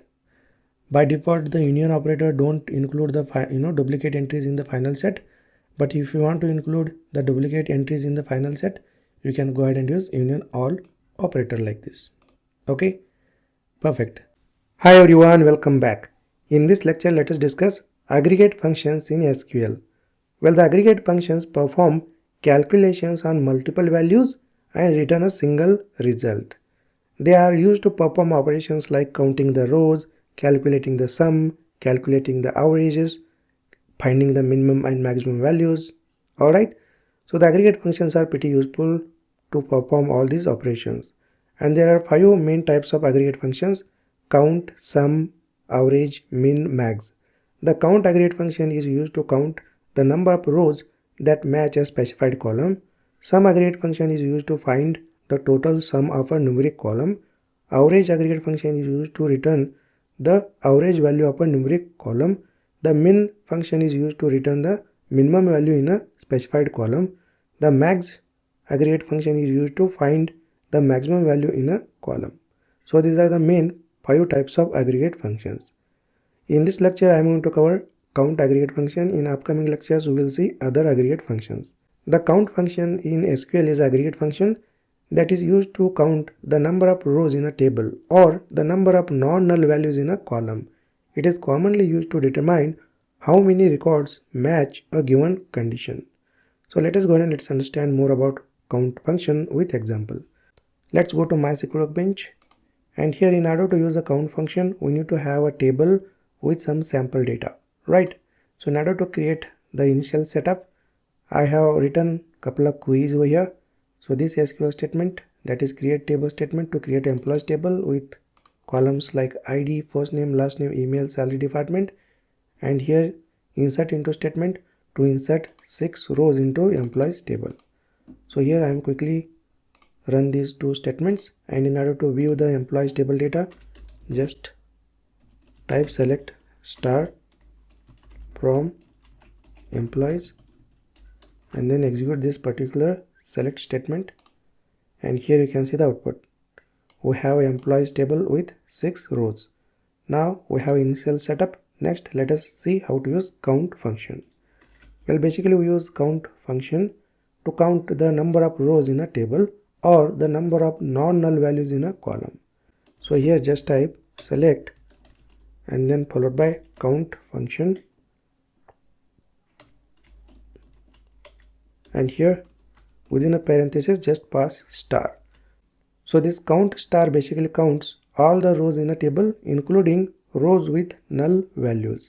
Okay, next let us give alias to this count function. Let's say employee underscore count and then from employees table. Perfect. Next let us select this statement and just execute it, and here you can see the output count 6. And if you execute this select star from employees, and if you can take a look into the number of rows over here, 6, right? So this 6 count we are getting by using this count function. If I execute this statement again, you can see the count 6. So just remember, this count star variant counts all rows in a table including rows with null values, and this is commonly used to determine the total number of rows in a table. Next let us see how to count the number of non-null values in a specified column. For example, in a last name column we have a couple of null values, right? Now what we want to do is we want to retrieve the count for non-null values in the last name column by using count function. Okay, so here in order to do that, just type select and then call count function and then pass the column name, that is last underscore name, and then give alias employee underscore count from employees. So notice here we have passed the column name to the count because we are counting the number of non-null values in this specified last name column, and non-null values you can see the count 1 2 3 4. So this select statement should return the count 4. For example, if I run the select statement, you can see the count 4. Okay, so this is how we can use count function along with the column name to count the number of non-null values in a specified column. Okay, next let us see how to count the number of unique non-null values in a specified columns. Let us say you have a duplicate values in the column and you want to count the number of unique non-null values in a specified column. Then what you can do is you can use count method along with distinct keyword. For example, here select count and here just pass the salary column. So here salary column has a duplicate values, right? And we want to count only the unique values in this specified column. So here just pass salary column name and then give alias employee underscore count from employees. Next, if you can go to the salary column and if you can notice the values over here, the unique values 25, 20, 15. So these are the 3 unique values. So in order to get the number of unique non-null values in this specified salary column, what we can do is we can use count function along with distinct keyword. So here just call distinct. So this gives the total number of unique values in this salary column. For example, if I run the SQL statement, you can see the count 3. Okay, and here if I remove this distinct, then it should give the count 6. You can see here. Okay, so this is how we use count function with distinct keyword to count the number of unique values in a specified column. Okay, perfect. Next, let us see how to use a count function to count the total number of employees in the IT department. So here let us write the SQL statement select and then followed by count function and then pass star as employee underscore count and then from employees. So in order to count the total number of employees from specific department, that is IT department, we have to add the where clause. So just type where and then add the condition department equal to IT. Alright, and here in a select statement also add department column so that we can see department along with its count. Next, let us execute this statement and here you can see IT department has a employee count 3. So this is how we can use count function to count the number of employees in a IT department. Next, let us say you want to count the number of employees in a HR department. Then just change the value from IT to HR and just execute it. And here you can see HR department has employee count 2. Okay, great. Next, let us see how to use count function with group by clause. Well, the count function is often used with group by clause to count the number of rows for each group. Now what we'll do, we'll write the select statement to count the number of employees for each department. Okay, so here just write the SQL statement to use count function with group by clause. So just type select and then followed by the column name from which we are going to group, that is department, and then call count function to count the number of employees for each group. Let us give alias employee underscore count. Next, from employees and followed by group by clause and then department column name.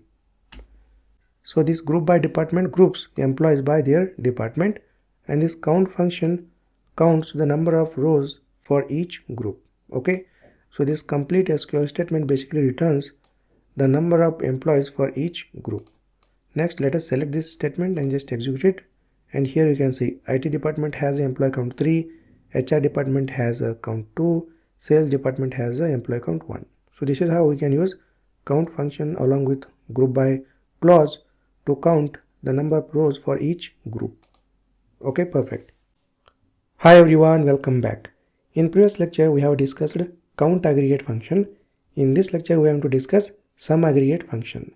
Well, the sum aggregate function is used to calculate the total sum of numeric values in a specified column. It is commonly used in queries to compute the totals such as total sales, total salaries, or total quantities, etc. How the sum function works? Well, the sum function adds up all the numeric values in a specified column and returns a total. It ignores any null values in the column. So let us go to the MySQL Workbench and let us understand more about sum function. So here in a query editor, we have written a queries in previous lecture for count function. So let us copy and take a backup.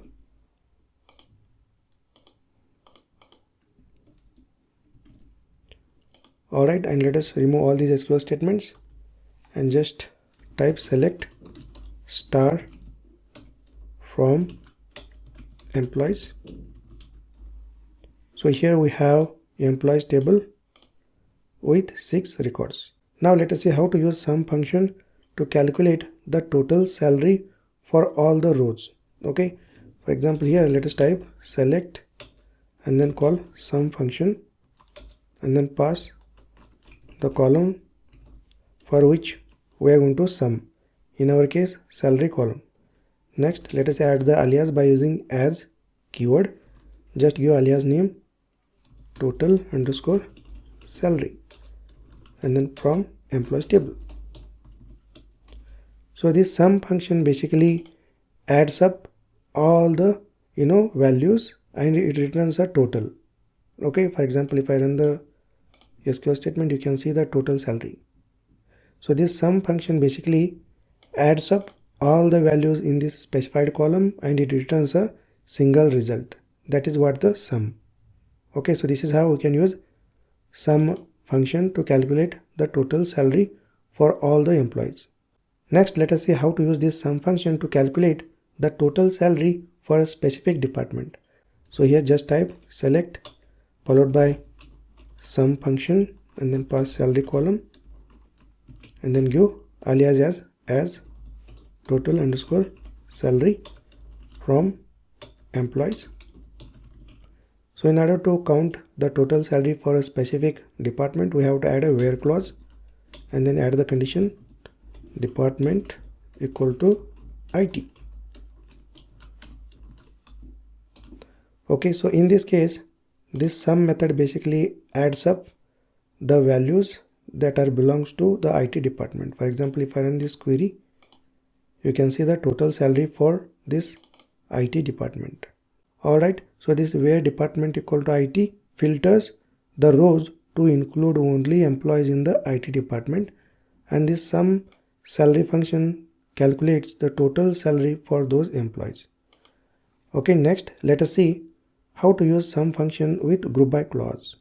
Well, we can use sum function with group by clause to calculate totals for each group, such as calculating the total salary for each department. Okay, for example, here let us copy this SQL statement and just paste it over here, and instead of where clause, just use group by clause over here, group by department.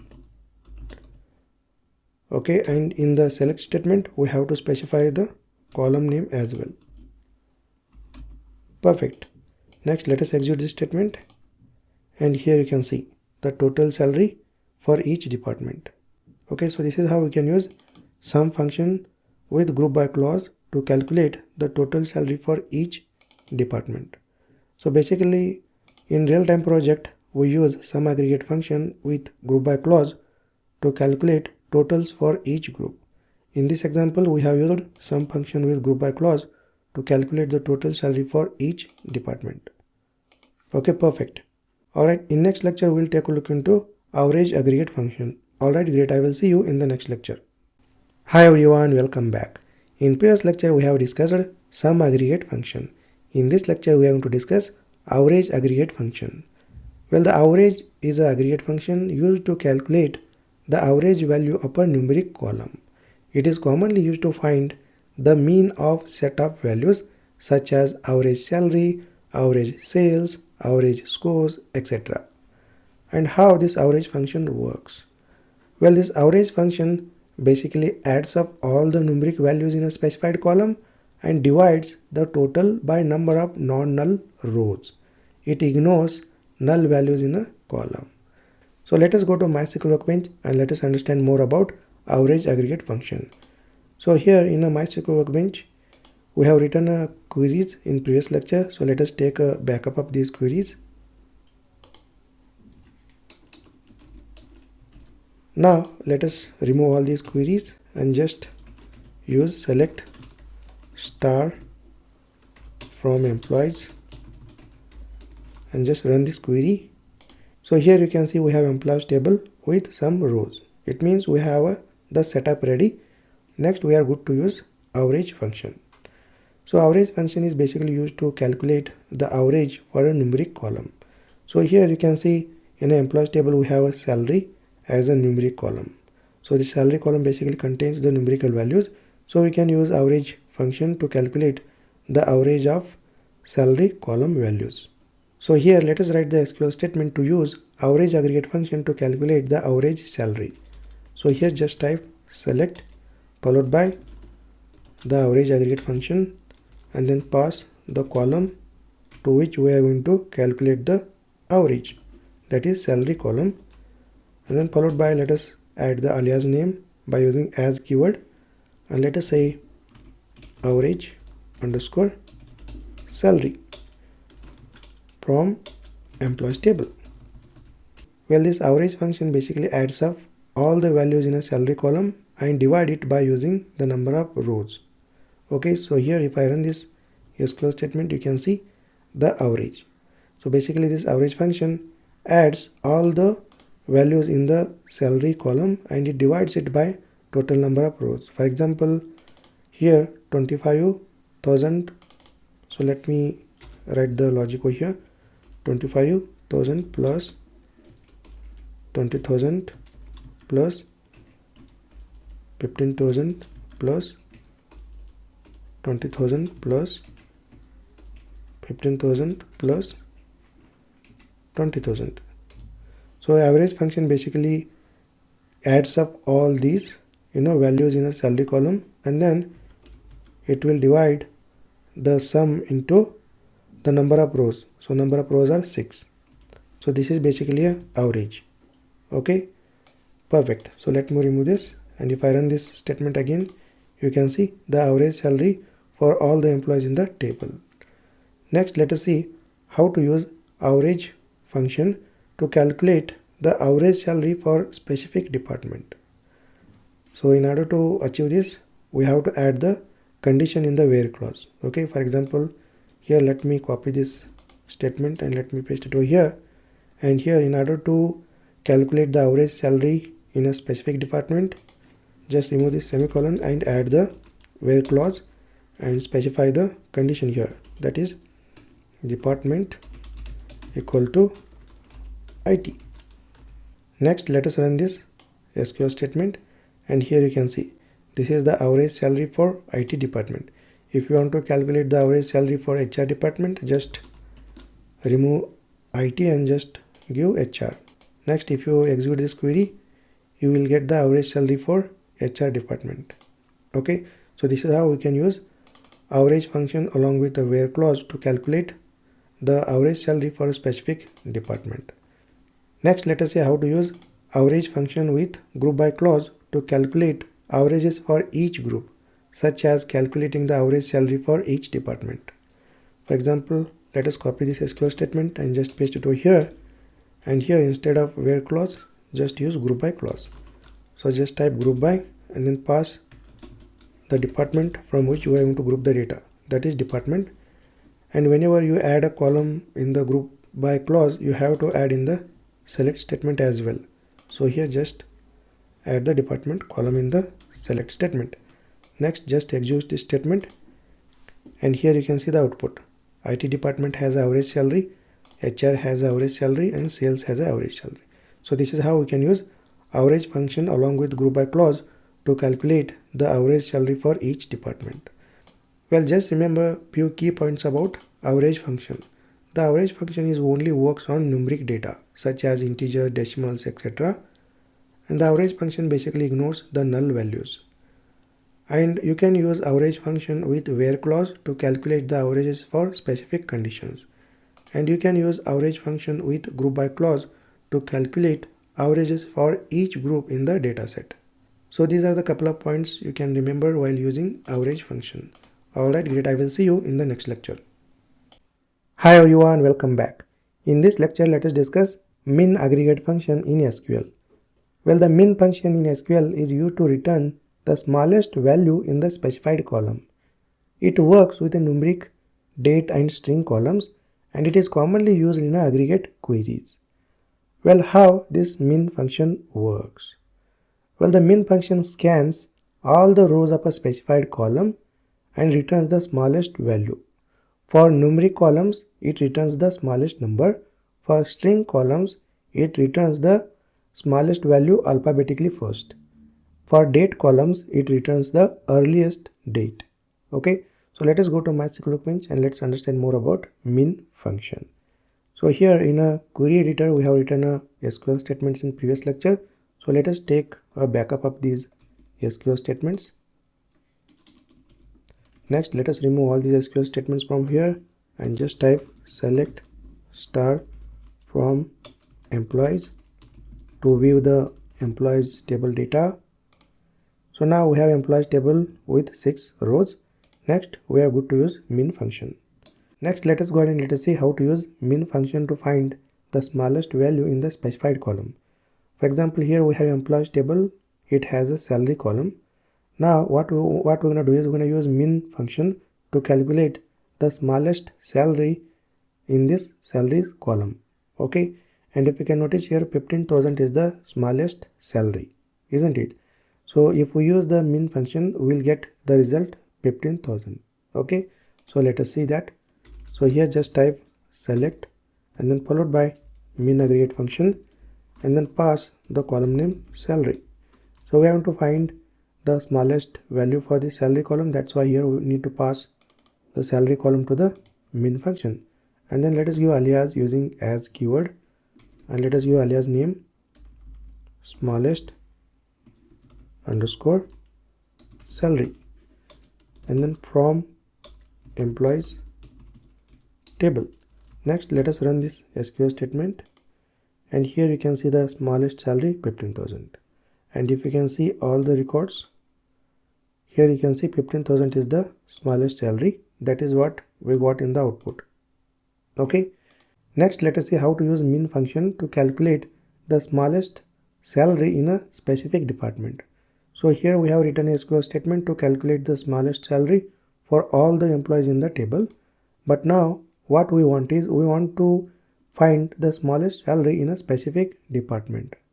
Okay, so here in order to achieve this, just execute this select star from employees query first, and here we have 6 employees, and if you can see the department column, so there are 3 employees belongs to department IT. Now what we want to do is we want to find the smallest salary among these 3 employees in a specific department, that is IT department. Then how we can achieve this? By using min function. So it is pretty simple. Just copy this statement and just paste it over here. So here basically we need to add a condition. For that, let us use where clause and then followed by the column name from which we are going to add the condition. So department equal to IT. Next, let us run this statement, and here you can see the smallest salary for IT department is 20,000. If you want to find the smallest salary for HR department, you can just specify HR department name and execute it, and here you can see the smallest salary for HR department. Alright, so this where clause basically filters the rows to only include employees in the HR department, and this min function then calculates the smallest salary among those rows, which is 15,000. Next, let us see how to use min function with group by clause to find the smallest value for each group. So here we have written a SQL statement to calculate the smallest salary for only the specific department. But now what we want to do is we want to use min function along with group by clause to find the minimum salary for each department. Okay, so let us see how we can do that. So here just copy this statement and paste it over here, and here instead of where clause just type group by clause. So here we have to group by department column, so just add department column over here, and in a select statement also we need to add this department column. That's it. Next, let us execute this select statement, and here you can see the output. IT department, its corresponding smallest salary. HR department has a smallest salary. Sales has a smallest salary. So this is how we can use min function along with group by clause to calculate the smallest salary for each department. Okay, great. In next lecture we'll take a look into max aggregate function. Alright, great. I will see you in the next lecture. Hi everyone, welcome back. In this lecture let us discuss max aggregate function. Well, the max function in a SQL is aggregate function used to return the largest value from a specified column. It is commonly used in a queries to find the highest value in a numeric, date or string data. How the max function works? Well, the max function scans all the rows of a specified column and returns the largest value. For numeric columns, it returns the highest number. For string columns, it returns the largest value alphabetically last. For date columns, it returns the largest date. Okay, so this is how the max function works with respect to different types like numeric, string, date. Next, let us go ahead and let's understand more about max function with examples. So let us head over to the MySQL Workbench over here, and here we have written SQL statements in previous lecture. So let us take a backup of these SQL statements, and next let us remove all these SQL statements and just type select star from employees to view the employees table data. So here we have employees table along with 6 records. Next, we are good to use max function, right? So here just type select followed by the max aggregate function, and here we are going to find the largest value for a salary column. So just for salary column name to the max function, and then followed by let's give alias using as keyword, and let us give alias name as highest underscore salary, and then from employees. Okay, next let us run this SQL statement, and here you can see the highest salary. Well, this max function scans the salary column and finds the largest value, which is 25,000. So if I execute this select star from employees, And if you take a look at the salary column values over here, so this max function basically scans the salary column values and it finds the largest value, which is 25,000. So this is how the max function works. Next, let us see how to find the maximum salary for a specific department. So now we have seen how to get the highest salary for all the employees. Next, let us see how to find the highest salary for a specific department. Let us say IT department. Then how we can use the max function. So just copy this select statement and paste it over here. So in order to achieve this, we have to add the where clause. So here just add a where clause and add the condition, that is department equal to IT. Okay, next let us execute this statement, and here you can see 25,000.